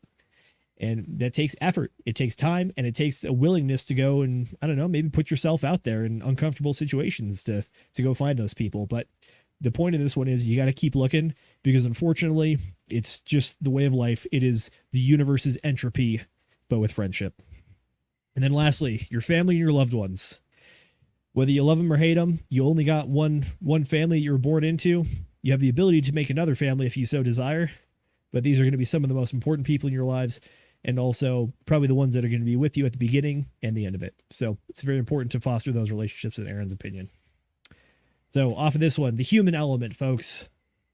How do we feel about people? Are they good? Do they suck? People are the reason for living. People are like there's solitary confinement is like one of the worst punishments that a human being can endure, is not being around other people. So I agree wholeheartedly. Yes. I love that fucking picture. The Dominic Toretto family. We're family. Family. All right, Sam, what you got? You got a good family there, I'd argue. Does that matter to you? I would say so. Yes. I mean, it's like all of the, when I think about, people get excited about sports cars or motorcycles or all these cool toys, like things money can buy, right? Well, the real value that you get out of buying those things, if you really want to extract the value, like you're going to do it with people, right? If I ride a motorcycle, someone's on the back, probably a girl, right? If I'm in a supercar, it could be anyone. It could be, like my grandma, like never been in a supercar before. Grandma, let's see if you can understand this one. How good's your pacemaker, right? So like it's the people that add the real value to an experience. Like you can, and maybe you don't really know this until you've like tried it, right? Until you've like, I went and like bought a cool new mountain bike, and you go mountain biking like by yourself, and you're like, wow, like yes, the physical experience was really great, and the technology on the bike was great. It was smooth. I had a great time, a lot of great traction, all this stuff. But like, you're maybe gonna do it one time because it's like you weren't with anyone, and like you can just obviously people go mountain biking by themselves all the time, but like it's literally like Will just said, it's taking the people out of the equation is the worst punishment you can ever give to someone. So I agree entirely that like you don't notice how much like that's what you want until you like start removing that, and then you're like, well, yeah, okay, like this is really the fun part. And like half the time, like, so when I joined Will to do the towers, I came with a toy, and that little green toy was a Kawasaki like 125 something little pit bike, right? And like I spent too much money on it, honestly. I shouldn't have done that, but like it was fun. And what allowed to happen is the experience of like doing this fun, risky thing with my brother and the other coworker we were working with, and like anybody that came along, right? It's this thing that's opens the door to these experiences that we can have. And honestly, like we only had one, right? And so you would ask yourself, like, well, what's more fun, getting to ride it or watching somebody else ride it and like have a good time and fall and do wheelies and falling on their butt, Will, or anything like that, It fell a lot. It's like, it's watching somebody else have the experience, because then like you're really sharing the experience when that's happening. And so 10 out of 10 recommend. Love it. Love it. All right. I want to bring Mrs. Producer in here to try to balance this out because I know me and the boys could probably talk about mountain biking and riding the dirt bike around all day, but when it comes to people, what interests you the most, and what do you look for with building your circle? I would say the ability to converse, I guess, simple way to put it, but to be able to actually talk to people in a manner that makes sense and not have to try and almost like, I wouldn't say exactly walking on eggshells, but try and have to almost censor it a little bit to the point where you're trying to make them like understand you, and not necessarily in a way of like you're worrying about them being sensitive, but in a way where they're just not comprehending, you know. Um, that's something that I found very valuable, and that's something that Nate and I have actually, which I think has been a very good hold, or what's that, a glue for the relationship. That's been something that we really get into when we're having talks, like, and we can just sit there all night and discuss whatever's on our minds. Fantastic. Speaking of the lucky devil, let's bring him in here. What do you look for when building your social circle, my friend?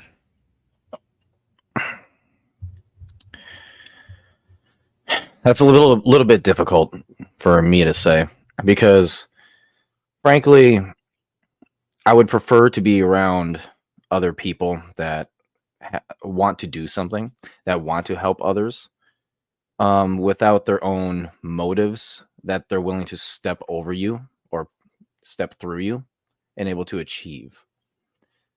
And I can tell you right now that that is an incredibly rare thing to come across.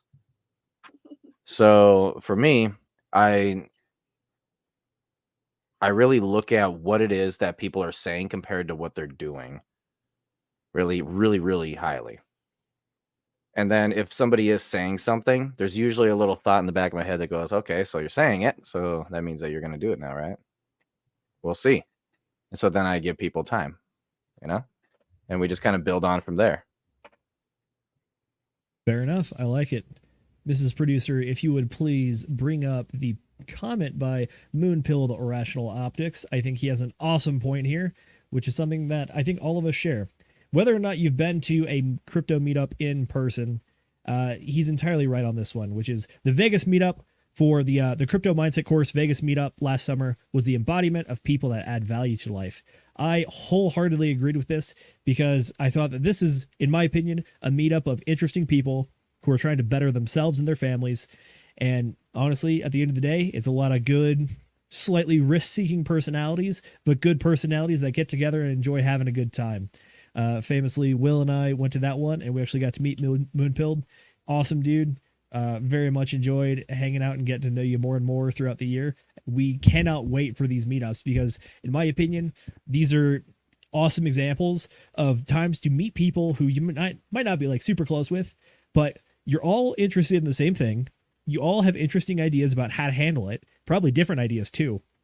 And it's super easy just to get together and get excited about this thing and just cut it up with everybody.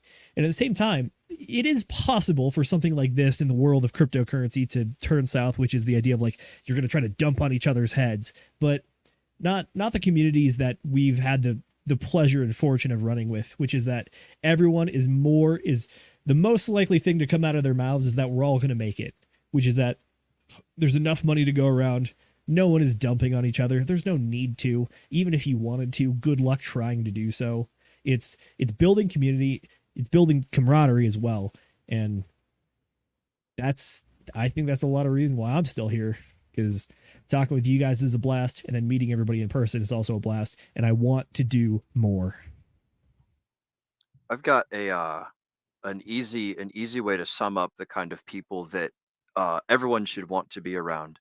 And this isn't my own idea. This comes from the book, The Ideal Team Player, which I'm going to actually throw into the suggestions for books we should read. But there's 3 characteristic traits that employers successfully look for when they hire employees. And these are just three character traits that are just great for everyone to have, right? And the 3 traits are humble, hungry, and smart, right? Humble, hungry, smart. So humble means like you work well with other people. You're like you take direction, and you're a good leader and a good follower. Hungry means you're ambitious. You want to make the world a better place. You're looking to try and create. You're trying to build. You're not focusing on like, oh, like this is all the cool stuff we did in the past. It's like, no, this is all the good shit that I'm going to do in the future. Right. So humble, hungry, and then smart. Smart is the last one. Smart is just knowing how to interact with other people in a positive manner, and just be like a good people person. Know how to communicate, know when to say nice things, when to hold back on saying other things, like how to just be like a positive, like to have the riz, as the kids put it these days. This my age is showing, but to just to be charismatic and just be a good person. So those are the three things that like I think everyone should look for in the type of people that you want to surround yourself with. Is you want to be around people who are humble, hungry, and smart. That's what I would super duper recommend, to boil it up into one little thing right there. Beautiful. That actually leads me into a topic / issue I want to tackle that we've come up with in the last few years. Mrs. Producer, if you would please do me the honor. So this is from Forbes Health article talking about how people are much less likely to socialize post-pandemic in 21, 22, 23, and now 24. So I'll read off the screen real quick, but also let you see it yourself. 59% of respondents say they find it harder to form relationships since the onset of the pandemic, just compared to just 13% who find it easier. 25% of people report feeling anxious, and 20% they feel scared about socializing with friends or family they haven't seen for a few years. 56% of people feel more isolated since the onset, and 29% feel more depressed. Additionally, I have another one, this one from Newsweek, which is Americans are socializing less. Is it making us unhappy? According to a survey of 2,000 eligible voters in the U.S., 42% said they are less sociable than they were in 2019, while 37% said their friends are less sociable now as well. And then additionally, we have less than half, 43%, socialize with friends in person on a daily or weekly basis. Nearly a fifth said they do so less than monthly. And then 16% said rarely or never. Socializing at your local neighborhood bar is also becoming a thing of the past. He said the frequency with which Americans, both married and single, went out to bars, nightclubs, and the like, dropped by about 40 to 50% over the last decade or two. This article also does call out the book Bowling Alone. That is a book that talks about the decline in social clubs in the United States, whether it's any sort of social institution from school, clubs, activities, church even, which is that as a nation, sociability is starting to drop, especially with the event that happened back in 2020. Sociability and the opportunity to socialize has dropped, and I think people's attitudes toward it have also changed. So I want to throw this to the panel and ask you guys, are you seeing things like this happen in today's day and age? Does it seem like people are making less friends or less willing to put themselves out there? You know what I think it is?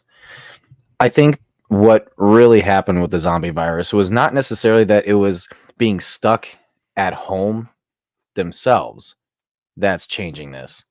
I think it's being stuck at home and unable to go out means that there's a lot of people who would regularly have gone out now are trying to figure out, well, how can I socialize? And then they learn more and more in depth about like social networking and stuff via all computer screens. That's fair. The reason I brought up these articles and I want to get your guys' take on them is because Aaron's solution to what's going on is that people are the solution. Build your social network. But at the same time, it seems like people's willingness or their fears in doing so is dropping ever increasingly. So, I don't know. What you guys think? Yeah, so personally, I don't like... Everyone's going to get their different take on that, of course, depending on what their logistical situation is and where they are, where they choose to go. If you decide to go where the people are, there will probably be people. I could not get on the Omnia full dance floor because there were so many people. They were blocking it off. So, like, as an example, if you go to a nightclub in Vegas, there will be people there who want to have a good time. If you are in the middle of nowhere, Kansas, and like, yeah, maybe your bar of 10 people is now down to 4. Maybe. I don't know. But, you know, I think the statistics should only be as relevant as like, well, what are you going to do about it? Like, what are you going to go? Just like why do those numbers, like, not to like poo-poo your statistics, but like, why should No, those this is a numbers good point. matter if you can just, if you go to your bar in your town and it's empty, go to the next town, go to Houston, go to Dallas, go to like New York, go to where the people are. You're not wrong, Sam. Statistics are a good capture of the market overall. However, at the same time, unless it's something that you really have no control over, it's probably not too difficult to start being a bit of an outlier yourself, especially if you train to do something. Like, you can train to be sociable. You can learn and just like build up that social muscle and get used to and understand like how to like go up to talk to people, how to approach them, how to keep a conversation flowing, that sort of stuff. Like, that's a very learnable skill. So in my opinion, it's something that we've talked about, I think, on a previous book club, which is that training and exercising your ability to get out of your comfort zone is going to be one of the most important things you can do in life, because it allows you to make harder and harder, more uncomfortable decisions easier, quicker, and better later on, because you've built up that ability to do so. So, what you guys think? I have something to add here. Please do. Okay. I wanted to just bring this up because I think this is kind of an ironic ideal here. If he says that people are the solution to all the problems that he kind of proposes in this book, I think then at that point we need to kind of enforce a major mindset change in how people work. One thing that he said in the book is work is the opposite of freedom. That's how most of us have come to view work, because we don't necessarily want to be there. We don't necessarily want to do those things. It takes up most of our time. I mean, unless you're in a lucky position where you love doing what you do. But a lot of us are not. So to say that, and then to also encourage people to work from home, it's sort of counteractive, because a lot of people are in the habit, I guess is probably a good word for this, of going out somewhere like directly after work. Usually that's kind of become a very normal thing for people, especially like Friday night. I get done with work and I'll go to the bar with all my coworkers and we're gonna go do the stuff, go have a great time. If we're working from home, we lose that. And I think a part of these statistics are because a lot of people have switched to working from home now. Not all of it, but a part, at least, a chunk of it. So if that's the answer, is that we need more people in our life and we need to be doing more things surrounding our people and make that our focus instead of our stuff, we have to completely make a shift in order to reach that. So, just interesting how, to see how that could be accomplished maybe at some point. You're not wrong. I think there has been a shift when it comes to the idea of corporate culture, modernization, and like the proliferation of social media, which is that you go to work. Dating coworkers is very frowned upon nowadays, and that's something that you will get called into HR for talking about. That back in the day, that was very different. It was honestly one of the most common places to meet a significant other was in the workplace. Now, one of the theories that I've heard about how to kind of get around this fact is that another great way or place to meet people is the third sphere, which is that you have your home or family, you have your work, and then you have that third sphere, which is like a hobby, another group, another obligation that you're part of. If you volunteer for something, if you like join a bowling league, something like that. It seems that stuff like that has been a bit on the decline, and I think some of the stats show it here, which is that people are not going out as much, specifically for that third sphere of life, which is finding that other thing to do. It's a lot of go to work or work from home, hang out at home, talk to the few people that you know, maybe online, but outside of that, you're not doing much.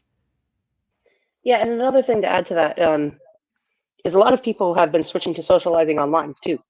And cough plus. Well, if we have the choice to meet up, though, it'll be a little different. But we're pretty far from each other for the most part.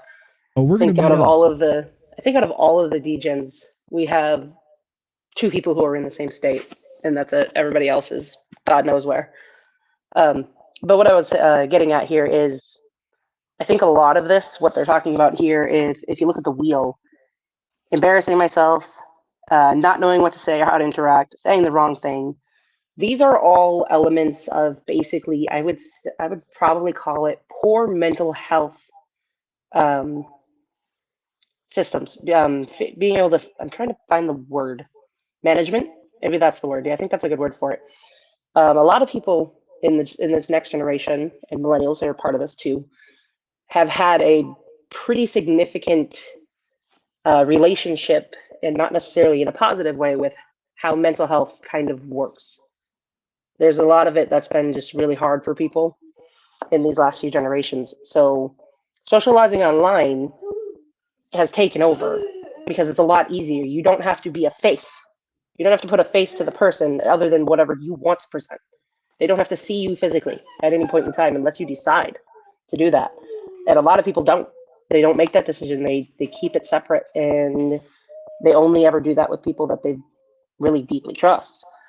So I just think that's another part of it, is that today's technology has made it so much easier to not have to go out and to not have to worry about embarrassing yourselves, and to not have to worry about making a good impression with the things that you own and the things that you wear and the way that you look. We have that freedom now. I mean, I call it freedom, but maybe it's almost a prison, if that makes sense. You have a very good point with this, and I think it's that people have learned to act differently online than they would in person. Therefore, the ability to socialize in person kind of dwindles as a result of that, which is that if you're chronically online, the reason that I think the phrase touch grass got so popular is because it's almost like a different skill set, although a skill set is a bit of a stretch, because sitting behind a keyboard and shit posting or saying mean comments in a stream comment section is very different than trying to go make friends in real life. But you're not wrong, which is that it's not practice becomes perfect, but practice becomes permanent. And if this is what you were practicing, guess what's going to become permanent? Probably this activity. Gentlemen, yeah, and go for it. And so, like, I mean, Will, you and I were talking about this, if you're just sending text, right, the nuance of the tone is completely lost. The reason why is because we get tone, we humans, right? We receive tone out of body movements, micro expressions, body language. No, what was the voice fluctuations? Inflection. Missing the word. But yeah. So, I mean, that's where we get all that from. So at the very least, like with what we're doing right here, at least we're on camera, right?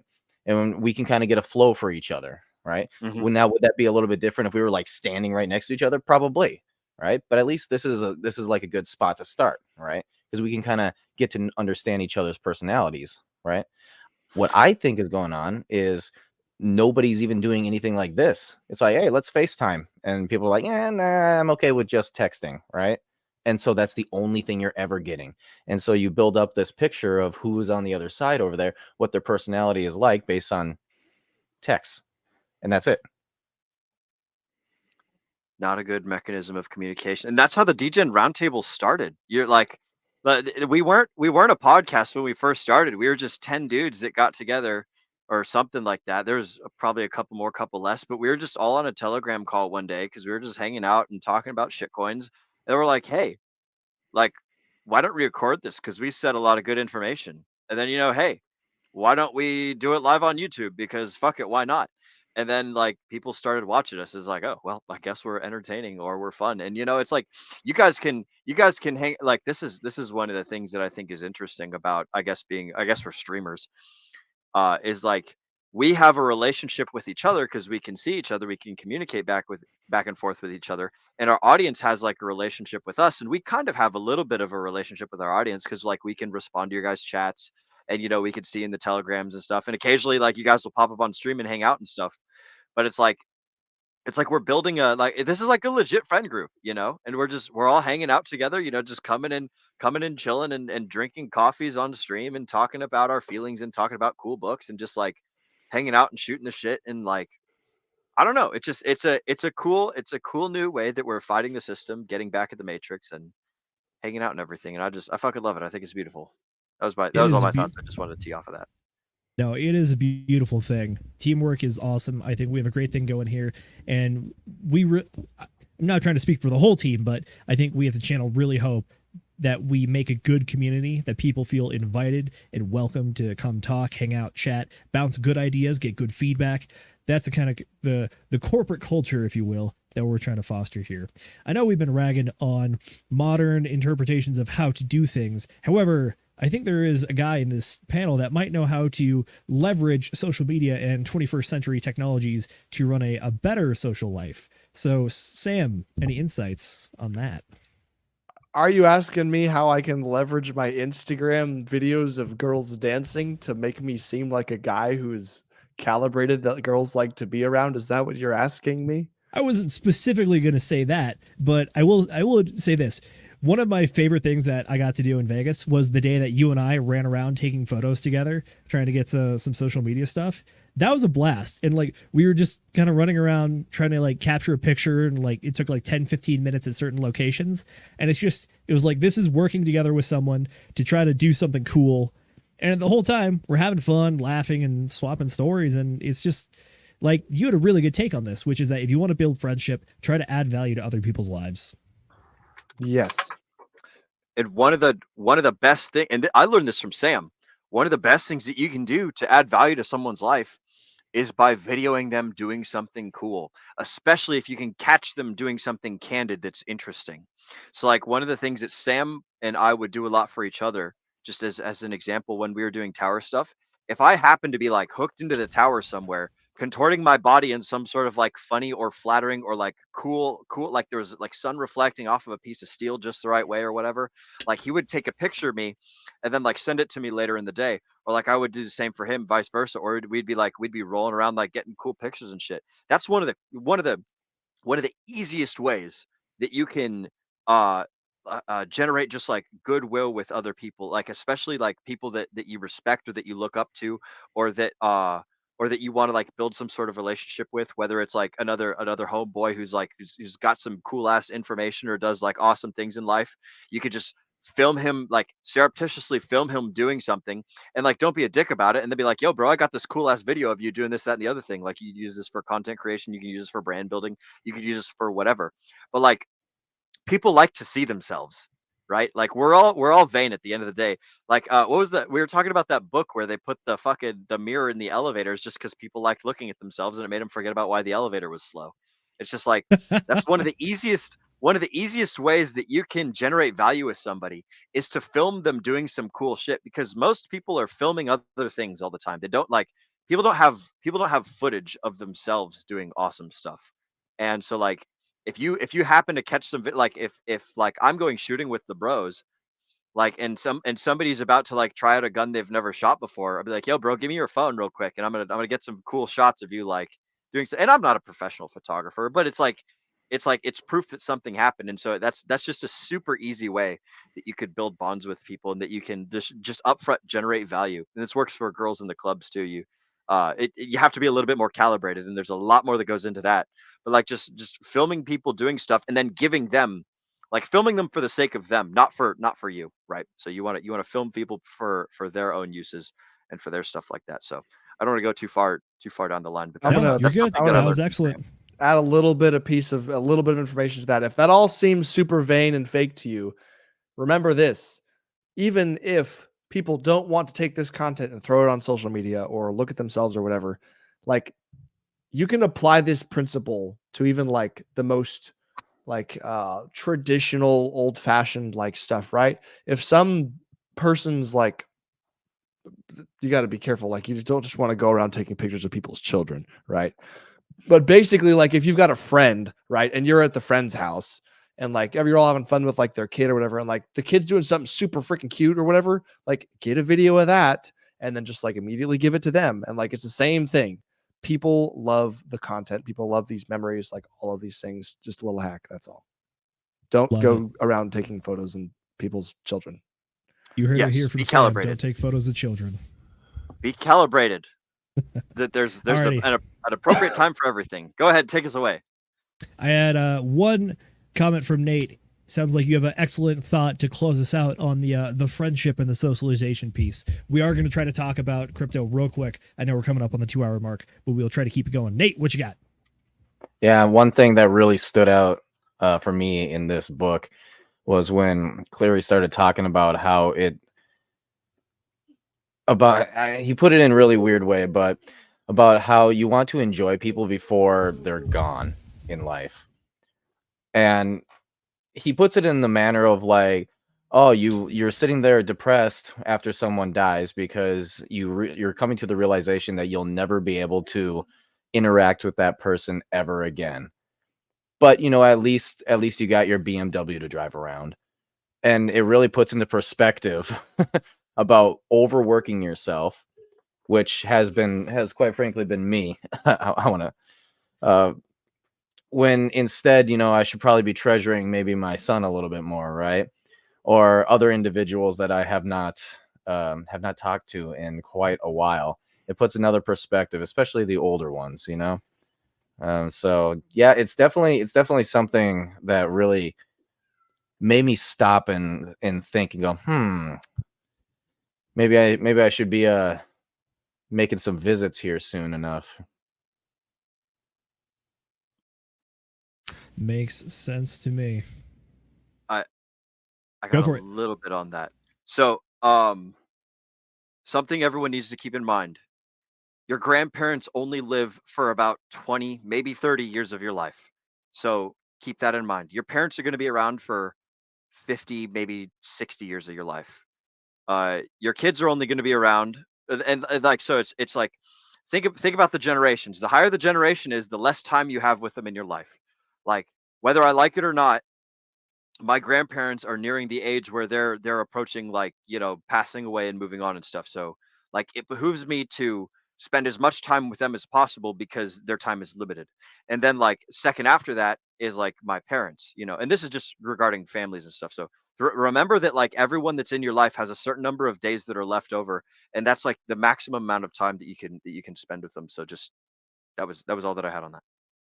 Absolutely. Shout out to Grandpa Stevenson, still chopping wood at 93. That guy's killing it. So Not only did he you do can. that, but he just about cut his dang hand off in the log splitter, Yes. and he handled it like a beast because he is a beast. Yep. Beautiful. Sam was there. Alrighty, we got one last topic to cover for this book. It is not specifically in the book, but I do have some of Aaron Clarey's thoughts on Bitcoin and cryptocurrency in general. Aaron is very much a crypto is a rainy day fund kind of thing. Yes, that is Richard Hart for anyone that has seen The Highest of Stakes. By the way, Hexy Bastard and his friends are creating a movie called The Lowest of Stakes, which is a parody of the movie coming out, and it is made with love, but they are taking the piss out of the movie at the same time. So stay tuned for that. Is that all about eHex? Too soon. I didn't get the full story, but no. I did chat with him before the whole eHex thing happened. But yeah, so Aaron Clarey's thoughts on cryptocurrency. It is a rainy day fund. It is similar to gold, silver, other precious metals. His idea is that you should try to accumulate at least one Bitcoin to sit on, and then he's also very aware that cryptocurrency is hyper, volatile. So the guy says, pick it up where you can if it looks cheap. Otherwise, just focus on building the other things, building the other sorts of the nest egg. So that's the author's take on the book. However, our take, I want to get from the panel, which is that, in my opinion, I think crypto investing, specifically with the point in time that we are at right now, has the ability to quote unquote break the math and create returns and gains that could possibly be life changing. So what do you guys think? Does crypto fit into your retirement strategy at all? It absolutely has to. Like I said, leverage. You have to have some kind of leverage on your dollars these days because dude, if you go back to that little math thing you had there with the millennials need $900 every single month for like 45 years, whatever, until you're 65 years old. Like, okay, so how about this then? How about this? So if you put in a full year's salary, okay, 12 months worth, right? And then let's say that crypto 10x's, all right? That is now 10 years that you don't have to work. Okay? Does that count as retirement? I guess for a while it would count as retirement, right? Yep. I mean, the leveraging is vitally important when it comes to money, and these are very risky assets. But how else are we going to do it? Go buy bonds. What do you get there? Like 1%? Yeah, my little 900 fucking bucks is going to do great there. Hell yeah, right? I love. Oh God, it's like, nah. You have to leverage out your money nowadays and risk your assets just to be able to make it to retirement. Otherwise, you will be working your entire life. And we have older people as of right now, senior citizens who are coming out of retirement to get a job because the inflation has gotten to their Social Security to the point where they literally can't even survive on what they have. And so now they're working again. And they're like, what, 74 years old, just basically sitting there in Walmart saying, hi, goodbye. Like, God. Bro, like I don't trust the traditional finance, and it's not necessarily it's more based on like a gut feeling of like an understanding of a principle that things change as time moves forwards. One thing I noticed is that we're all about the same age. You know, we're all in our early mid 30s to early mid 20s, somewhere, or mid to late 20s, somewhere in there. All of our parents probably told us to go to college and get a degree, and that'll fucking set you up for like your working world life, and you'll be great and you'll do wonderful things and blah blah blah blah blah. Now, most of our peer group went to college and got the degrees, and it, like, some of them it probably did something for, but for the most part it diluted the marketplace of like the value that was college that our parents had, like when they were growing up. They saw the people that had college degrees, like, hey, they went out and they won, they solved all the problems, they got the best jobs, yada yada yada. And so they took the old thing that worked and they just said, hey, old fashioned advice, it still applies now. And we're in this new world. Oh, everyone except Will went to college. Yeah, that's true. Everyone except for me. But like, I was gonna say, Will, where we came from, I think some of the people that went to college got made fun of for it. yeah, exactly. Yeah, so officers specifically, we make fun of the officers, but it's all Those in damn good love. nerds. Yeah. Oh, it's these all with love. Fucking nerds. But anyways, like, having a college, the point is, like, the advice of having a college degree does not carry the same weight that having a college degree used to have. And it could be for a multiple of reasons, but the fact of the matter is the advice that most people's parents gave them gave most people results. So average advice got you average results, as opposed to like the high expectations, like, oh my god, it's going to change your life and blah da da da. Like, and so when I look at the traditional finance market and I see people like be like, oh yeah, you should invest in the S&P 500 and you'll get an 8% return, or like go buy bonds, do the safe stuff, or blah blah blah. I just see this, like, I apply this principle of like, oh, most people advice is going to get you most people results, and most people are going to fucking suck. And it's just like, I don't want to be a part of that most people group, so I'm going to do the thing that basically nobody's doing, which is cryptocurrency. That's And nobody does definitely one way to crypto. put it. Yeah, until the green candles start coming, and then everyone does crypto. And then it's everyone putting their money into the crypto that makes it possible for the guys like us who were in it earlier to basically retire on their silly dumb money that they're coming in with now. And it's just like, well, you know, everything's a greater fool Ponzi. Everything's like, oh, you buy it early, you hold it later, and then somebody else buys it from you because they want it when it's at the price that they want to buy it at, and it's the price that you want to sell it at. So like, it's just a faster gambling system. So that's how I would use crypto to retire, is basically just taking advantage of the fact that it's the fastest moving asset class in, I don't know if history is fair to say. I would say it is, just because we live in the digital age. And yeah, it's like there's Wait been till nothing AI, that's been though. able to move this quick. Yeah, for sure. We'll see. AI is going to be the next step of this, but Will, I got to say, you brought up a really convenient point there, which is that the idea that the average college degree has become a bit of a paperweight. And Aaron Clarey is one of the people that will scream this from the high heavens till he's blue in the face. He will say that there's a few degrees that are worthwhile, and they're only the ones that deal with something mathematically based or have some sort of mathematical rigor to them. Think like hard sciences, engineering, accounting, not like business or an entrepreneurship degree, which he laughs in the face of, but something that actually is boring, hard, and those two things make it worthwhile. Those are the reasons you'll get paid big bucks, in his opinion, is because you're willing to do the things that other people are unwilling to do, and it's hard. So yes, there you go. I will say this much.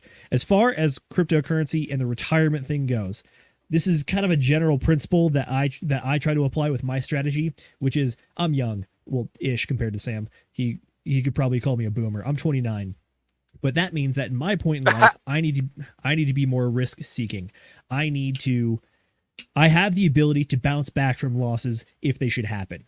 But also at the same time, like the Alex Hormozi $100 million offers, this is the time where you can hit that home run that's worth 1,000 points. You have the ability to have those what's the word, the unbalanced return for your risk.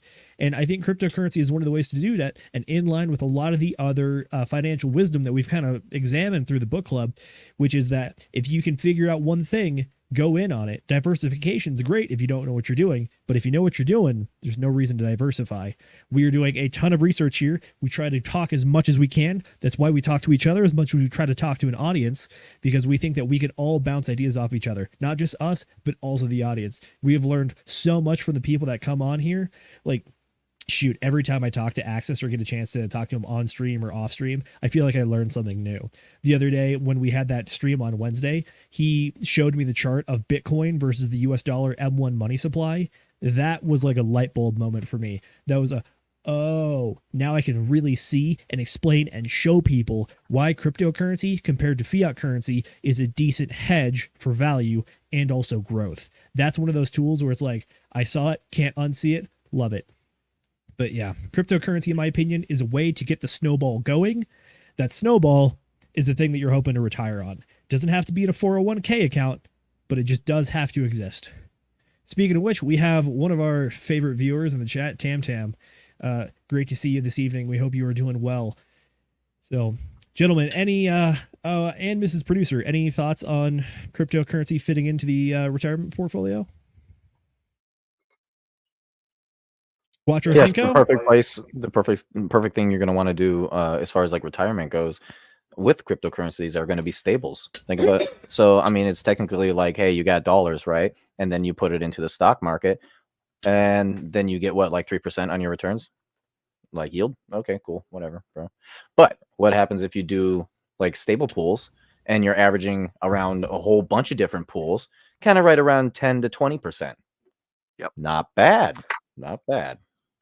And then we also potentially got Bryberry and the Two Fucks protocol that our friend Fast Abdul and Yellow Cake are coming out with that might allow you to possibly even get even a higher yield on your stables. But that's all theoretical. It's all just like moon math and hopes and dreams and stuff. But their system is definitely quite interesting. You guys should watch our deep dive on it if you ever have the chance.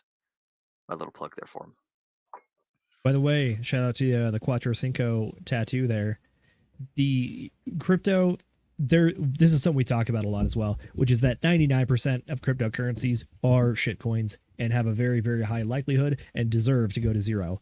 We try to focus on the blue chips as much as we possibly can. That's right. All the Hex skins out there, there's a reason that we like this one a lot.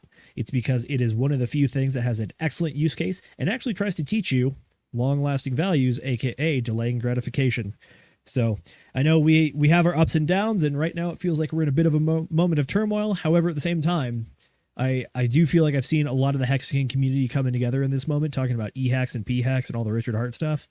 But it's understanding that these are rough times, but we're going to hold through it, and we're going to be better as a result of it. Things are only going up from here. We might not understand the 4D chess going on, but if you will be rewarded for the good decisions. So keep on keeping on, everybody. That's what we got for that. Any final thoughts before we wrap it up? Nope. It's a good idea to wrap it up. That's all I have to say. Yes, sir. We will do that. Speaking of which, Sam, why don't you start us out? Give us where the people can find you, and then also where this book falls for you in the sorting hat of rankings and recommendations.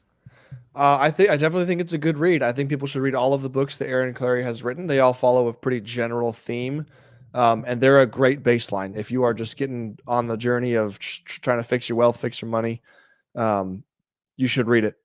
People can find me at thesam.pls.fyi if you want a general starting place. You can follow me on Instagram at samuel.d.stevenson, or you can check out my school server, where I basically have a bunch of courses and classes and community and stuff where I just give out a bunch of information about building houses.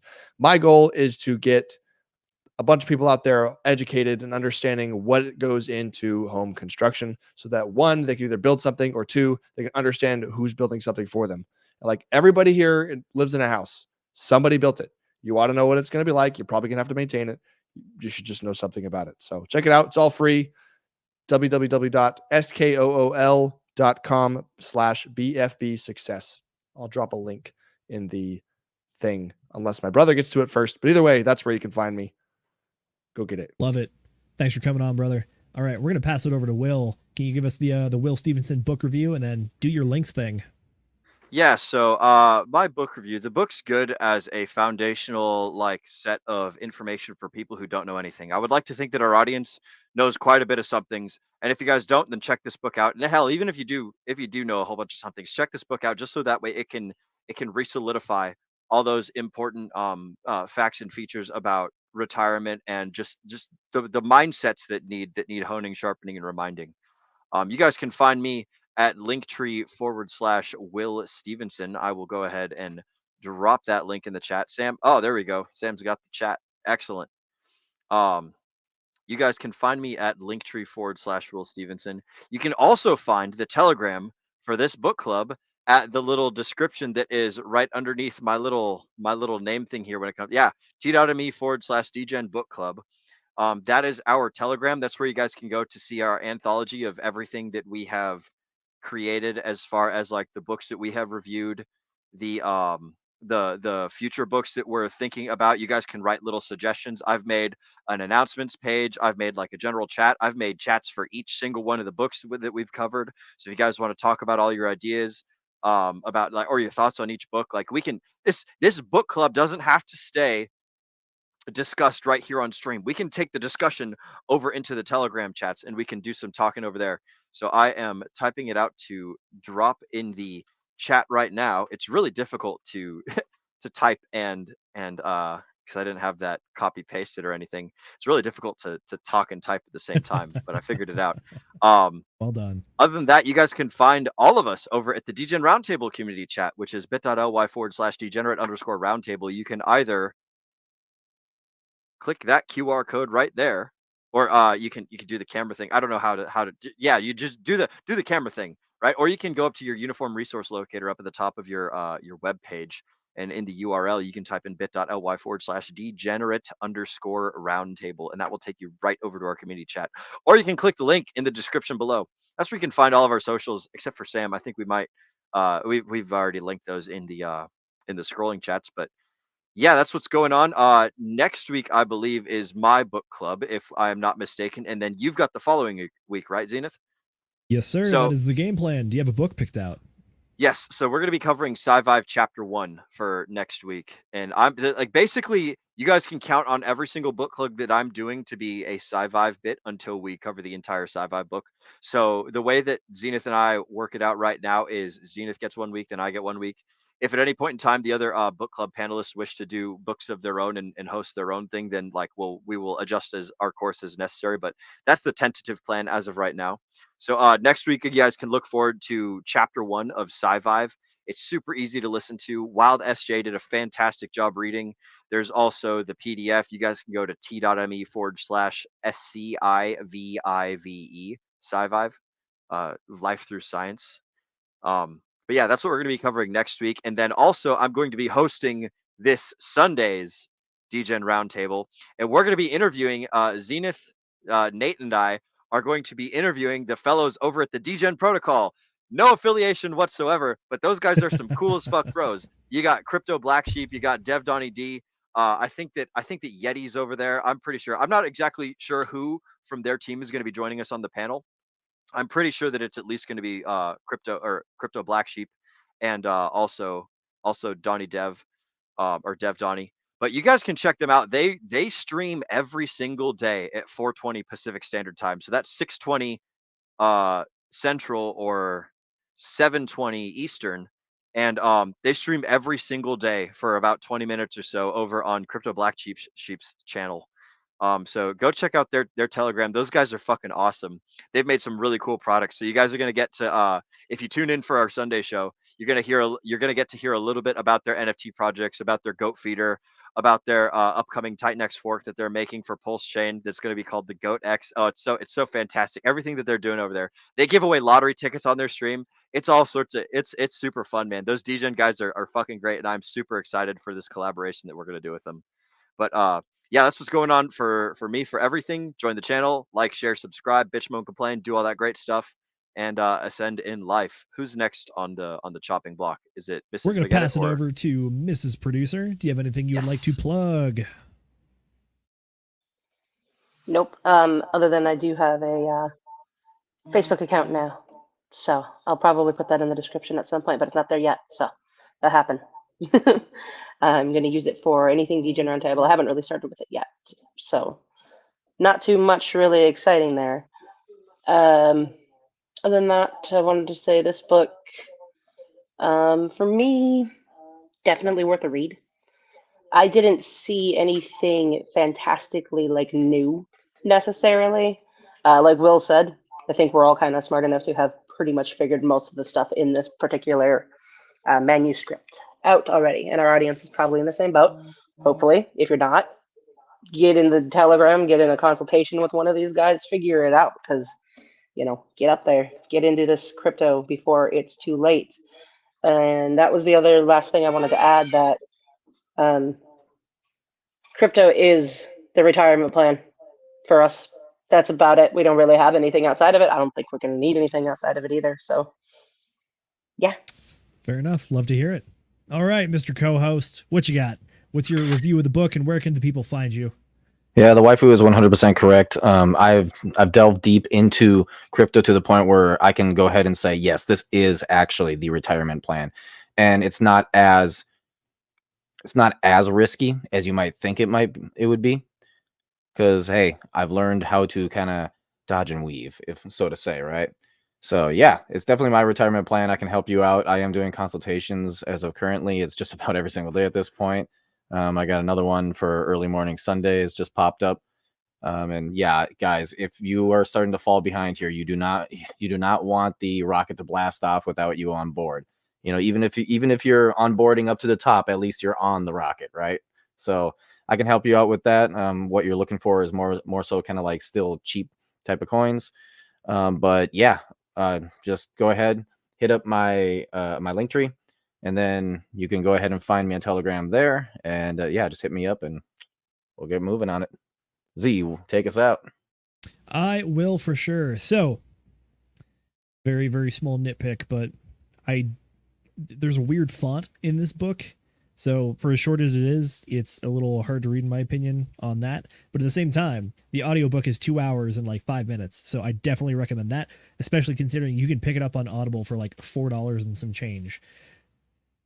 One of the reasons that I picked Aaron Clarey for book club was specifically because I think he is from legitimate professionalism when it comes to being an economist, being in the corporate world for so long. However, at the same time, he provides an alternate option or path or view for people who might be a little disillusioned or disenfranchised with what's going on in the world today. So I think that this is an excellent view into what the standard retirement plan is and why or why not it may work for you. And at the same time, it gives you an alternate plan to work out for yourself. It's one of those things. It's like, if you like this, take the advice. If you don't, chances are you might be able to ignore it and work out some other way to do things yourself. So as far as the book goes, yeah, I'd say it's worth your time. I'd say it's definitely worth your money. And it's definitely a good way to open up your like financial horizons and think outside the box. This is one of the people that does that and has found his own way to live. If that is your way to live, then give him a look. He puts out a lot of content that I find interesting. However, fair warning, it is very blunt and it can be sometimes very depressing, as this book did teach us tonight. Anyways, that is what I got for the review. I like it. Check it out. I posted my link tree in the description down below. You can find me on all the socials at Zenith DI or the Hexaco Space Force meme channel to catch up on your crypto news and crypto memes and have a good laugh. As far as what Nate said, he is entirely correct. Charlie had a good meme on his stream earlier, which was people waiting for that 15K Bitcoin, and it was watching them watching a boat sail away. So the market's going to get pretty wild here pretty soon. And the halving, we're possibly 30 days away from a halving. This is the time where it really takes off. So be aware of what's going on. If you want to keep up on all the latest news and info, keep watching us. We're going to keep trying to put out as much info as we can, not just on stream, but also in the Telegram chat. So get in there, join the QR code, and we look forward to chatting with you, answering any questions that you have, and hearing your thoughts about what's going on with crypto or just books in general. Again, as Jay likes to say, we know that time is your most valuable asset, so we greatly appreciate you spending it with us. Until next time, folks, remember to degen responsibly.